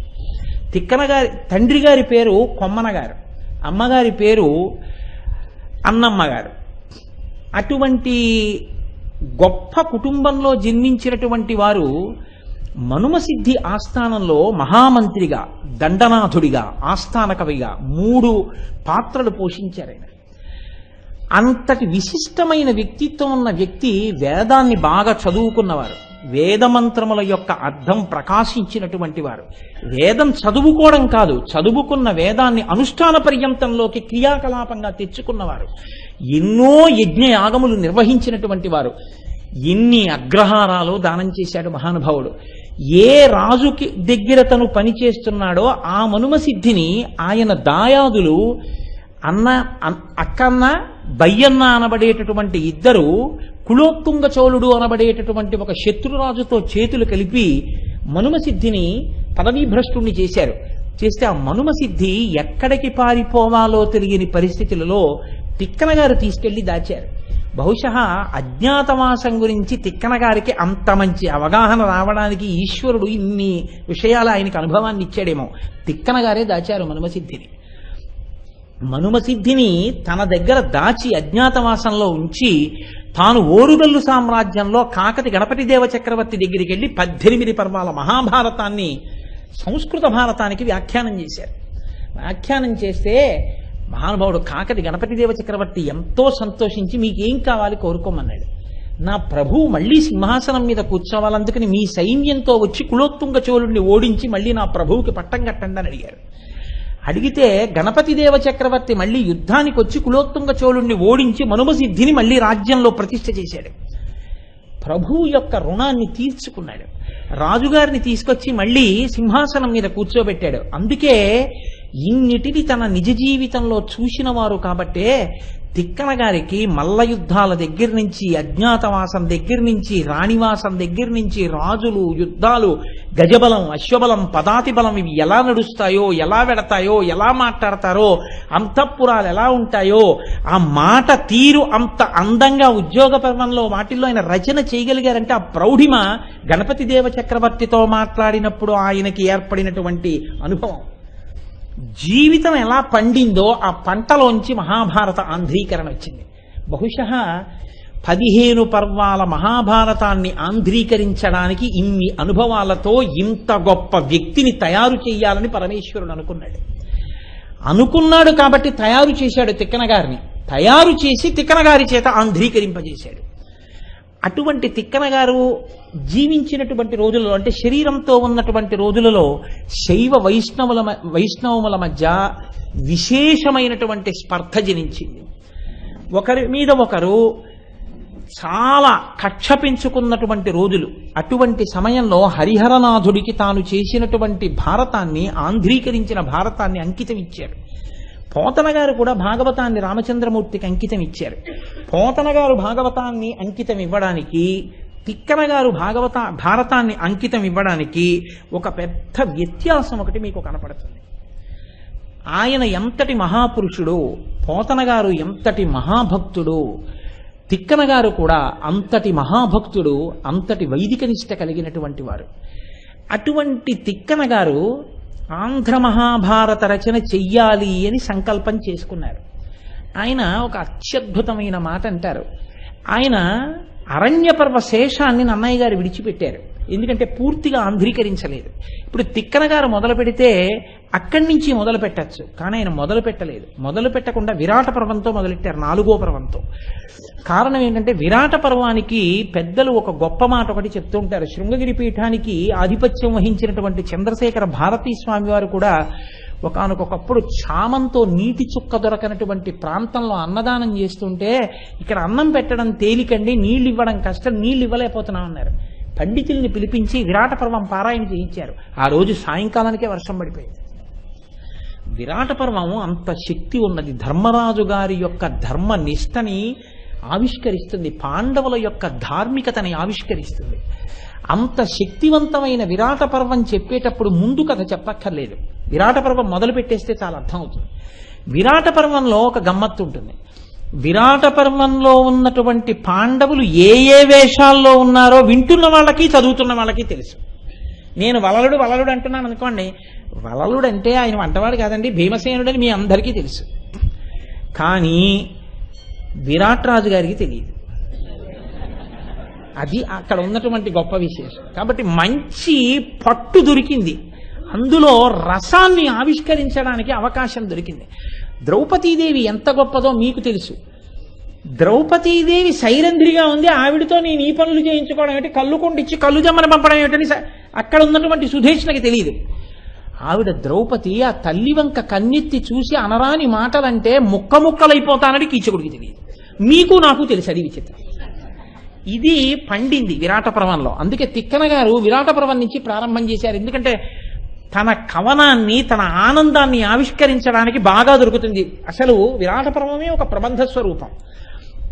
ఆయన అంటారు, నేను ఎందుకు విరాట పర్వాన్ని ఆంధ్రీకరణ చేస్తున్నాను అంటే, ఇక్కడ నుంచి 14 పర్వములు నానారసభ్యుదయోల్లాసి విరాట పర్వమట ఉద్యోగాదులను కూడగా 15 తెనుంగు భాష అందరూ సంతోషించాలి. ఉద్యోగ పర్వంతో కలిపి విరాట పర్వం నుంచి 15 పర్వాలు లోకమంతా సంతోషించేటట్టుగా నేను బుధ సంతోషంబు నిండారగన్, పండితులైన వాళ్ళు సహృదయం కలిగిన వాళ్ళు పొంగిపోయేటట్టుగా నేను ఈ విరాట పర్వంతో మొదలుపెట్టి మిగిలినటువంటి పర్వాలు చిట్ట చివరి వరకు మహాభారతాన్ని ఆంధ్రీకరిస్తాను అని ప్రతిజ్ఞ చేశారు. చేసి మొదలుపెట్టారు. మొదలుపెట్టినప్పుడు ఆయన మంగళాచరణంగా మొదట చేసినటువంటి శ్లోకం పద్యం ఎంత గొప్పదంటే, శ్రీయన గౌరినాబరగు చెల్వకు చిత్తము పల్లవింప భద్రాయితమూర్తి అయి హరిహరంబగు రూపము దాల్చి విష్ణు రూపాయ నమశివాయని పల్కెడు భక్తజనంబుల వైతిగజ్జాయిత కిచ్చమెచ్చు పరతత్వము కొల్చెద నిష్ట సిద్ధికిందని చెప్పుకున్నారు. శ్రీ అంటూ మొదలుపెట్టారు. శ్రీకారంతో మొదలుపెట్టారు. లక్ష్మీ స్వరూపం శ్రీ, అంతా మంగళం జరగాలన్న కోరిక. కాబట్టి శ్రీయన గౌరినా బరగు చెల్వకు చిత్తము పల్లవింప. శ్రీ అంటే లక్ష్మి అని చెప్తాం మనం. ఆయన అన్నారు, తిక్కన గారు అన్నారు, శ్రీ గౌరీ రెండు కాదు, శ్రీయే గౌరీ, లక్ష్మియే గౌరీ. లక్ష్మి అనబడే గౌరీ చిత్తము పల్లవింప, ఆవిడ యొక్క చిత్తము, ఆవిడ మనసు సంతోషించేటట్టుగా హరిహరంబగు రూపము దాల్చి, హరిహర అన్న భేదం లేకుండా హరిహరాత్మకుడిగా విష్ణువు శివుడు కలిసి ఉన్నటువంటి స్వరూపంగా ఉన్నటువంటి వాడెవడున్నాడో, ఏ వైదికధ్యాయత వేదాన్ని నమ్మి పరమేశ్వర స్వరూపం అంటే శివకేశవులని రెండుండరు, శివకేశవులుగా ఉన్నవాడొక్కడే అని వేదము యొక్క తాత్పర్యాన్ని అర్థం చేసుకుని రమించినటువంటి హృదయం కలిగిన వాళ్ళు ఎవరుంటారో అటువంటి వాళ్ళు విష్ణు రూపాయ నమశివాయని పల్కెడు వైదికధ్యాయితకిచ్చమెచ్చు పరతత్వము కొల్చెద నిష్ట సిద్ధికిన్. నేను నా కోరిక తీరడానికి 15 పర్వాలు ఆంధ్రీకరించగలిగిన శక్తి కలగడానికి నేను అటువంటి స్వరూపానికి నమస్కారం చేస్తున్నాను. కాబట్టి ఇప్పుడు ఆయన విష్ణువుకి నమస్కారం చేశారా, శివుడికి నమస్కారం చేశారా? అసలు విష్ణువు శివుడని రెండు లేవు, రెండూ కలిపి ఉన్నది ఒక్క పదార్థం అన్నారు. అటువంటి స్వరూపానికి నేను నమస్కారం చేసి మొదలు పెడుతున్నాను. గమ్మత్తు ఏమైందో తెలుసా అండి? ఆయన ఈ మాట అనగానే నానారసాభ్యుదయోల్లాసి కదా ఆయన చెయ్యవలసినటువంటిది. చతుర్థమూర్జిత కథోపేతంబు, అద్భుతమైనటువంటి ఊర్జిత కథ అంటే పట్టుతో కూడినటువంటి కథ ఉన్నటువంటి విరాట పర్వంతో మొదలు పెడుతున్నారు. ఆయన నిద్రపోయారా అంటే నిద్రపోలేదు, నిద్రపోలేదా అంటే నిద్రపోని అవస్థ కాదు. ఒక రోజున మహాభారతాన్ని ఆంధ్రీకరించాలి అని సంకల్పం చేసుకుని ఒక చోట కూర్చున్నారని మీరు అనుకోండి. కూర్చునుండగా మాగన్ను పట్టింది అంటారు చూసారా, అంటే నిద్ర పట్టేసిందా అంటే నిద్ర పట్టేసిన స్థితి కాదు, నిద్ర పట్టలేదా అంటే బహిర్ముఖుడు కాడు. అటువంటి స్థితిలోకి ఆయన జారారు. జారినప్పుడు ఒక గమ్మత్తు జరిగింది. బహుశా ఆంధ్ర సాహిత్యంలో మనందరం 2 చేతులెత్తి నమస్కరించవలసినటువంటి స్థితి తిక్కన గారికి. ఆయనకి ఆ స్థితిలో అది స్వప్నము అన్న మాట వాడడం కూడా సరిపోదు. కొమ్మన గారు కనబడ్డారు. కొమ్మన గారు అంటే తిక్కన గారి తండ్రి గారు. కనబడి ఆయన అన్నారు, తిక్కన నేను రా అన్నారు. అనేటప్పటికీ నాన్నగారు మీరా అని తిక్కన గారు గభాలను లేచి నిలబడి తండ్రి గారికి నమస్కారం చేశారు. ఆయన అన్నారు, ఇత పూర్వం నువ్వు ఒక శ్లోకం సంస్కృతంలో రచన చేసావు, జ్ఞాపకం ఉందా తిక్కన? అప్పటికి ఆయన నిర్వచనోత్తర రామాయణాదులు చేసి ఉన్నారు. ఏ శ్లోకం అని ఆలోచన చేస్తున్నారు. కిమస్తిమాల కిమ కౌస్తుభం వా అని శ్లోకం చేశావు. ఈశ్వర, నీకు మెడలో పుర్రెల మాల వేసుకుంటారు శివస్వరూపంగా, కౌస్తుభాన్ని మెడలో వేసుకుంటారు విష్ణు స్వరూపంగా. ఒకటి పుర్రెల మాల, ఒకటి కౌస్తుభం, రెండిటికి పోలికుందా? అసలు నిజం చెప్పండి, మీకు ఆ కౌస్తుభరత్నం అంటే ఇష్టమా, ఈ పుర్రెల మాలంటే ఇష్టమా? కిం కాలకూట, మీరు ఒక స్వరూపంతో కాలకూట విషాన్ని తాగి కంఠంలో పెట్టుకున్నారు. నిజం చెప్పండి, తాగి గుటక వేసేస్తే అమ్మో మళ్ళీ దొరుకుతుందో దొరకదో అన్నట్టుగా కంఠంలో పెట్టుకుని దాచుకున్నారంటే మీకు కాలకూట విషం అంటే ఇష్టమా? లేకపోతే కిము యశోదాస్తన్య, మీకు ఆ యశోదాదేవి యొక్క స్తన్యము నుంచి స్రవించినటువంటి పాలని బాలకృష్ణుడిగా తాగారు కాబట్టి మీకు ఆ పాలంటే ఇష్టమా? ఇప్పుడు ఆయన అడుగుతున్నది శివస్వరూపాన్ని విష్ణుస్వరూపాన్ని కలిపి ఈ ప్రశ్న వేశారు. ఈ రెండిటిలో మీకు అసలు ఏది ఇష్టమో నాకొక్కసారి చెప్పండి అని అడిగారు. నువ్వు ఈ శ్లోకం చేశావు కదా తిక్కన, ఆ శ్లోకాన్ని విని హరిహరనాథుడు సంతోషించాడు. ఆంధ్రదేశంలో హరిహరనాథుని యొక్క స్వరూపం ఫిలిం నగర్ దేవాలయంలో ఉంది. నేను ఒకసారి దర్శనం చేసి ఎంతో సంతోషించాను. విష్ణువు శివుడు రెండు కలిసినటువంటి స్వరూపం. ఆ హరిహరనాథుడు నిన్ను చూడ్డానికి వస్తున్నాడన్నారు. ఇటువంటి సన్నివేశం మీరు ఎక్కడైనా చూశారా? అంటే అలా ఎందుకు జరగాలండి మీకు అనుమానం రావచ్చు. హరిహరనాథుడే వచ్చేసాడు అనుకోండి, ఇప్పుడు భగవానుడే వచ్చేసాడు అనుకోండి, ఏమో తిక్కన గారు గబుక్కుని గుర్తుపడతారో ఏమిటి ఇలా ఉన్నావు నువ్వు ఎవరో ఏమో స్తోత్రం అవి చేస్తారేమో బాగుండదని. ఎవరైనా చాలా ముఖ్యమైన వారి దగ్గరికి ఎడుతున్నారనుకోండి, వారికి బాగా తెలుసున్న వారిని ముందు ఆశ్రయించి వారిని పట్టుకుని ఏమంటే కొంచెం నన్ను పరిచయం చేయండి అని తీసుకెళ్తే ఈయనండి బలానా అంటే ఈయన వలన ఆయనతో చక్కగా మాట్లాడతారు కదా. అందుకని అలా ముందు కొమ్మలని తీసుకుని వచ్చారు, ఎందుకు ప్రీతి కలిగిందో చెప్పడానికి. ఇప్పుడు కొమ్మన ఈ మాట చెప్పిన తర్వాత హరిహరనాథుడు విజయం చేస్తున్నాడు, నీతో మాట్లాడతాటన్నారు. ఏమి భాగ్యం, హరిహరనాథుడు నాతో మాట్లాడడానికి రావడమా? తండ్రి గారు ఏరి అని ఇలా చూశారు. మహానుభావుడు కోటి సూర్యుల పగిది వెలిగిపోతూ హరిహరనాథుడి యొక్క పాద మంజీరముల సవ్వళ్లు వినపడుతుండగా ఆయన వచ్చి ఎదురుగుండా నిలబడ్డారు. రెండు కన్నుల వెంట ఆనంద బాష్పధారలు కారిపోతూ తిక్కన గారు రెండు చేతులు కైమోడ్చి ఇలా లలాటమునకు తగల్చి ఒక పక్కకి వెళ్ళి వంగి నమస్కరించి నిలబడ్డారు. నిలబడి ఆయన ఆనాడు చెప్పినటువంటి పద్యం ఆంధ్ర సాహిత్యంలోనే ఒక మణిపూస. కరుణారసము పొంగి దొరపడి చాట్పున శశిరేఖ అమృతంబు జాలువార, గురి అయిన చెలుమున వెలసిన లోక రక్షణమనంగా, ప్రథమాద్రినేతించు భానుబింబము నాన వరమున కౌస్తుభ రత్నమొప్ప, హరినీల పాత్రిక సురభి చందనమున్న గతినాభి ధవళ పంకజము మెరయ, సురనదియును కాళిందియును వెరసినట్టి కాంతి పూరమ్ము శోభిల్లు శాంతమూర్తి, నా మనసు ఆనంద మగ్నముగ చేసి ఎలమి సన్నిధి చేసే సర్వేశ్వరుండు అని చెప్పారు. కరుణారసము పొంగి దొరపెడు చాట్పున శశిరేఖ అమృతంబు జాలువార.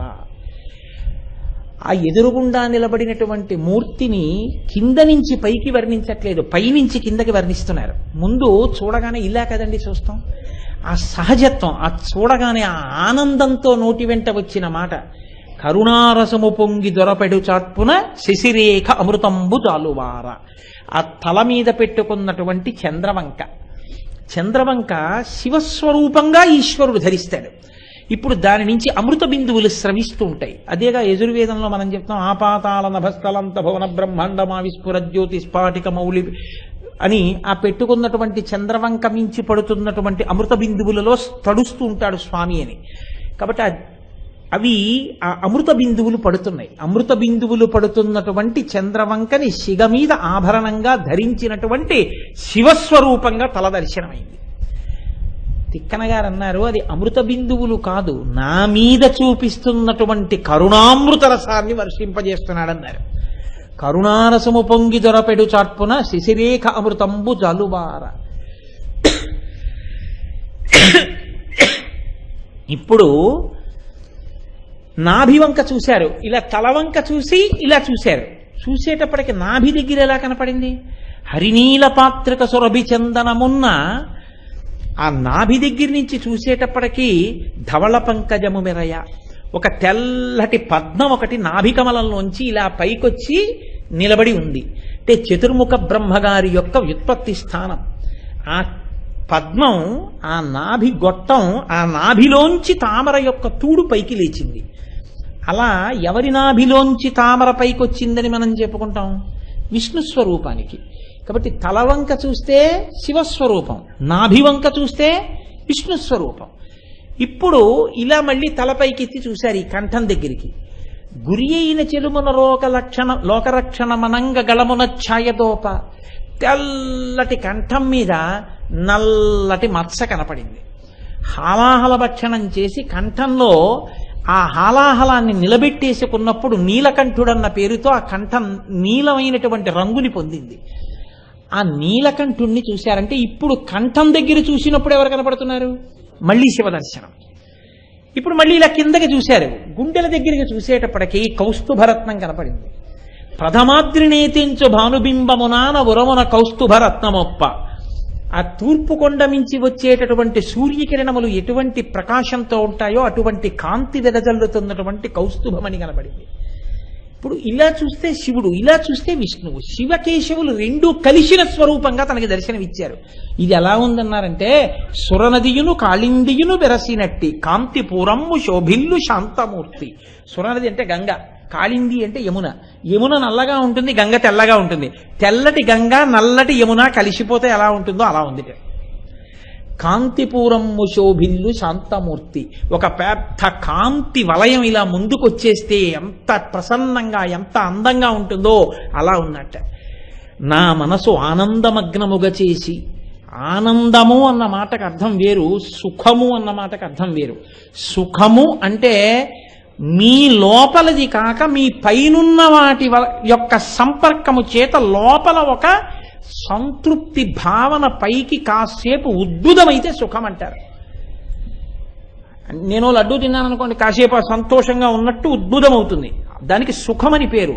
లోపల లోపలే పుట్టి లోపల లోపలే పెరిగి లోపల పెరిగిన దాని వలన పైనున్న వాటి నుంచి తెగిపోయి, అంటే పైనున్న వాటితో సంపర్కము విడిపోయి తాను ఆనంద మగ్నుడైపోయి తనలో ఉన్న ఆనందంలో తాను లయం అయిపోతే దానికి ఆనందం అంటారు. ఆనందమునకు వేరొక సంపర్కం ఉండదు. పైనుంచి ఏదో వస్తే ఆనందం ఉండదు.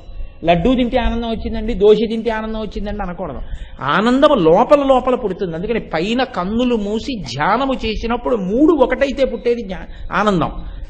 అలా కాకుండా పైన ఉన్న వస్తువు యొక్క సంపర్కము చేత కాసేపు సంతోషమన్న అనుభూతి కలిగితే అది సుఖము. కానీ అది దుఃఖస్వరూపము. సుఖమే దుఃఖము. ఎందుకో తెలుసా అండి? ఇంకో 4 లడ్లు తినేస్తే కక్కు వస్తుంది. అంటే సుఖము సుఖము కాదు, దుఃఖము దుఃఖము కాదు. దుఃఖము సుఖంగా ఉంటుంది ఒకసారి. ఎందుకో తెలుసా అండి? ఆఫీసులో చాలా, ఇప్పుడు పోలీసులు పట్టుకెళ్ళిపోయి స్టేషన్లో కూర్చోపెట్టి ఇంటరాగేషన్ చేసి బాధ పెడుతున్న రోజుల్లో గభాల కొంచెం బాగా జ్వరం వచ్చి తీసుకెళ్లి ఇంటెన్సివ్ కేర్ యూనిట్లో ఏసీ రూమ్లో పడుకోబెడితే అదే సంతోషం. అంటే చాలా మంది అలా అనారోగ్యం పాలు అయిపోతుంటారు కూడా వెళ్ళిపోవడానికి, మీరు చూడండి. కాబట్టి అప్పుడు అది దుఃఖమా అంటే సుఖం. ఒక్కొక్కసారి దుఃఖము సుఖముగా, సుఖము కాసేపటికి దుఃఖంగా అయిపోతుంది. అందుకే అవేమి శాశ్వత ప్రాతిపదికన ఉండేవి కావు సుఖము దుఃఖము అనేటటువంటివి. ఆనందం ఒక్కటే శాశ్వతము, అది మన స్వరూపము కనుక. కాబట్టి ఇప్పుడు నా మనసు ఆనందమగ్నముగా చేసి, ఈ మాట మీరు పట్టుకోవాలి. ఇప్పుడు ఇది పైన కనపడిన వస్తువు వల్ల వస్తోందా, లోపల కనపడుతున్న వస్తువు వల్ల లోపల పెరుగుతోందా? ఈ మాటలు వాళ్ళ ఆవిడికి వినపడ్డాయండి మీరు అడగకూడదు. ఎందుకని? ఆయనకి లోపల కనబడుతున్నాడు, పైన కనబట్టలేదు. వాళ్ళ ఇంట్లో కొమ్మన వాళ్ళ ఇంట్లో బయట కనబట్టలేదు, ఆయనకి లోపల కనబడుతున్నాడు. ఆయనలో హరిహరనాథుడు కనబడుతున్నాడు. దానివల్ల ఆనందము ఉద్భుతమైంది. ఆ ఆనందములో ఆయన ముందు తిక్కనగారు కనబడుతున్నారు. ఇలా నమస్కారం చేస్తూ కన్నుల నీటితో పక్కకి ఒదిగి నిలబడి, నా మనసు ఆనందమగ్నముగా చేసి ఎలమి సన్నిధి చేసే సర్వేశ్వరుడు నా ముందు నిలబడ్డాడు. నిలబడి, తిక్కన నేను నిన్నొక కోరిక కోరుదామని వచ్చాను. ఎవరు? సర్వేశ్వరుడు. ఎవరిని? తిక్కన గారిని. లోకంలో ఉండే సంప్రదాయం ఏమిటి? అలా కనపడాలని అందరూ కూర్చుంటారు. కనపడిన తర్వాత ఏం చేస్తారు? ఓ స్తోత్రం చేస్తారు. తర్వాత ఆయనేమంటాడు? నీకేం కావాలంటాడు. అప్పుడు వీళ్ళు ఏమనాలి? ఏదో అడగాలి. కానీ ఇప్పుడేమైంది? తారుమారైంది. ఈయన అలా ధ్యానం ఏం చేయలేదు, కానీ ఆయనే వచ్చాడు. ఆయనే వచ్చేస్తే అకస్మాత్తుగా గుర్తుపట్టడేమో అని తండ్రిని కూడా తీసుకొచ్చారు. కొమ్మన గారు చెప్పారు, ఈ శ్లోకానికి సంతోషించి తాను వస్తున్నానని నీకు చెప్పమని నన్ను కబురు చేసి తీసుకొచ్చారు హరిహరనాథుడు అన్నారు. ఇప్పుడు తిక్కన గారి వల్ల ఎవరు సంతోషించారు? తండ్రి గారు సంతోషించారు. తండ్రి గారిదే సామాన్యమైన వంశమా? మహాపురుషులు తిక్కన గారి వంశంలో అంతా. ఇప్పుడు ఆయన నిలబడి అన్నారు, తిక్కన నాదో కోరిక. స్వామి, సమస్త జగత్తుకి కోరికలు తీర్చగలిగిన వాడివి, నీ కోరికనే తీర్చడమా? ఏమి ఆజ్ఞ? మీకు నేను ఏదైనా చెయ్యడం అంటే మీరు నన్ను పనిముట్టుగా వాడుకుని నా చేత చేయించుకుని నాకు ధన్యతనివ్వడం, ఇది నేర్చుకోవలసింది. నేను ఇది అని ఎప్పుడూ చెప్పకో, నేను ఇదిగా స్వీకరింపబడ్డానని చెప్పప్పుడు ధన్యత. లేకపోతే ఎన్ని ఉన్నా ఇంటూ సున్నా, ఎందుకు పనికిరావు. నేనని ఎన్నడూ చెప్పవద్దు. ఈశ్వరానుగ్రహం చేత నాకు ఇది సంక్రమించిందని చెప్పాలి. హనుమని కౌగలించుకుని శ్రీరామాయణంలో నీకు నేనే ఉపకారం చేయగలను, మదంగే జీర్ణతాం యాతు ఎత్తయోపకృతం కపీహి నరహ ప్రత్యుపకారాణం అపత్సాయ అతిపత్రతాం. నేను నీకేం ప్రత్యుపకారం చేయగలనని రాముడంటే నా చేత మీరు సేవ చేయించుకోవడమే నాకు ఉపకారం అన్నారు హనుమ. ఇది నేర్చుకోవలసిన విషయం మనిషి. తిక్కన గారు అన్నారు, ఇంకొకడైతే విర్రవీగిపోవాలి ఈ స్థితికి. ఆయన అలా విర్రవీగిపోలేదు. ఆయన అన్నారు, లోకముల కోర్కెలు తీర్చగలిగిన వాడివి నేను నీకు తీర్చడం ఏమిటి అంటే, నీ కోర్కె తీర్చినవాడను నేనన్న కీర్తిని నాకు ఇవ్వడానికి నన్ను ఉపకరణంగా స్వీకరించబోతున్నావు. నా జన్మ ధన్యమైంది తండ్రి, ఏమి ఆజ్ఞ నా చేత ఏం చేయించుకోబోతున్నావు అన్నారు. ఇది వినయం అంటే. హరిహరనాథుడు అన్నాడు, మహాభారతం మిగిలినటువంటి పర్వములన్నీ ఆంధ్రీకరించి నాకు అంకితం ఇస్తావా అని అడిగాడు. ఎంత గొప్ప తెలుగువాడిగా పుట్టిన ప్రతివాడు గర్వపడవలసిన సందర్భం. ఆయన విగ్రహాలు పెట్టుకోవాలి, ఆయన ఫోటోలు పెట్టుకోవాలి, ఆయనకి పూజ చెయ్యాలి, ఆయన మీద ఒక పద్యం నేర్చుకుని మనం తరించాలి. ఇది తిక్కన గారంటే. ఆయన అన్నారు, అంతకన్నా భాగ్యమా తండ్రి అంటే, నేను నిన్నే ఎందుకు అడిగానో తెలుసా అంకితం ఇవ్వమని?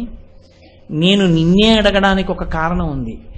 వేదము యొక్క హృదయమును అర్థం చేసుకుని అనుష్ఠించావు కనుక అన్నాడు. వేదము యొక్క హృదయము శివకేశవులని ఇద్దరు లేరు, ఉన్నదొక్కటే పదార్థం. అందుకే వేదో నిత్యమధీయతాం తదుదితం కర్మస్వనుష్ఠీయతాం అంటారు శంకర భగవత్పాదులు. వేదము యొక్క హృదయాన్ని అర్థం చేసుకుని అనుష్ఠాన పర్యంతంలోకి తెచ్చుకో. కాబట్టి శివకేశవ భేదం లేకుండా నువ్వు పరతత్వాన్ని అర్థం చేసుకుని అనుష్ఠాన పర్యంతంలోకి తెచ్చుకున్నావు. అందుకే నీ ప్రవర్తన చేత, నీ అనుష్ఠానం చేత నేను తృప్తి పొందాను. తిక్కన, నీకు నేను అనుగ్రహిస్తున్నాను, మహాభారతాన్నంతటినీ ఆంధ్రీకరించి నాకు అంకితం ఇయ్యన్నారు. అంతకన్నా ఆనందమా తండ్రి? తప్పకుండా మీకు అంకితం ఇస్తానన్నారు. ఇప్పుడు చెప్పండి, మహాభారతాన్ని ఆంధ్రీకరించి అంకితం ఇవ్వాలి అంటే అరణ్య పర్వంలో శేషాన్ని కానీ తిక్కన గారు పూర్తి చేస్తే అంతకు ముందు ఉన్న భాగం నరుడికి అంకితమైంది నన్నయ్య గారి వల్ల. ఇప్పుడు అందులో మిగిలిన సగాన్ని మళ్ళీ ఈశ్వరుడికి ఇవ్వడం అంటే నరోచ్చిష్టం అది. అందుకని తిక్కన గారు విరాట పర్వం దగ్గరికి వెళ్ళారు. అందులో సందేహం ఏం లేదు. కాబట్టి విరాట పర్వం నుంచి ప్రారంభం చేసి 18వ పర్వం వరకు పూర్తి చేశారు. దీన్ని హరిహరనాథుడికి అంకితం చేశారు. అంతటి మహానుభావుడు ఆయన ఆ విరాట పర్వాన్ని ప్రారంభం చేస్తూ పరమ మంగళప్రదంగా అందులో పాత్రలని పరిచయం చేస్తూ రేపటి రోజున మహాభారతంలో విరాట పర్వంలో ఇంకా అక్కడి నుంచి అంటే అరణ్యవాసం పూర్తయి అజ్ఞాతవాసంలోకి పంచపాండవులు ద్రౌపదీ సహితంగా ప్రవేశిస్తూ ఉంటారు. ప్రవేశించే ముందు ఉండేటటువంటి కథాభాగంతో నేను రేపటి రోజు కార్యక్రమాన్ని ప్రారంభం చేస్తాను. ఇవాళ మహాభారతానికి సంబంధించిన నేపథ్యాన్ని ఆవిష్కరించడం అనేది చాలా చాలా అవసరం కనుక తిన్నగా విరాట పర్వాన్ని ప్రారంభించడం కన్నా మహాభారత ప్రయోజనమును గురించి 4 మాటలు చెప్పడం ధర్మం కనుక ఇవాల్టి ప్రసంగాన్ని ఆ నేపథ్యాన్ని ఆవిష్కరించడానికి తీసుకున్నాను. యథార్థానికి విరాట పర్వం మొదలుపెట్టినట్టే. ఎందుకంటే శ్రీయన గౌరినాబరగు చెల్వకు చిత్తము పల్లవింప అన్న శ్లోకం, అలాగే కరుణారసము పొంగి దొరపెడు చట్పున శిశిరేక అమృతంబు జాలువారా అన్న శ్లోకం అన్న పద్యం, ఇవి తిక్కన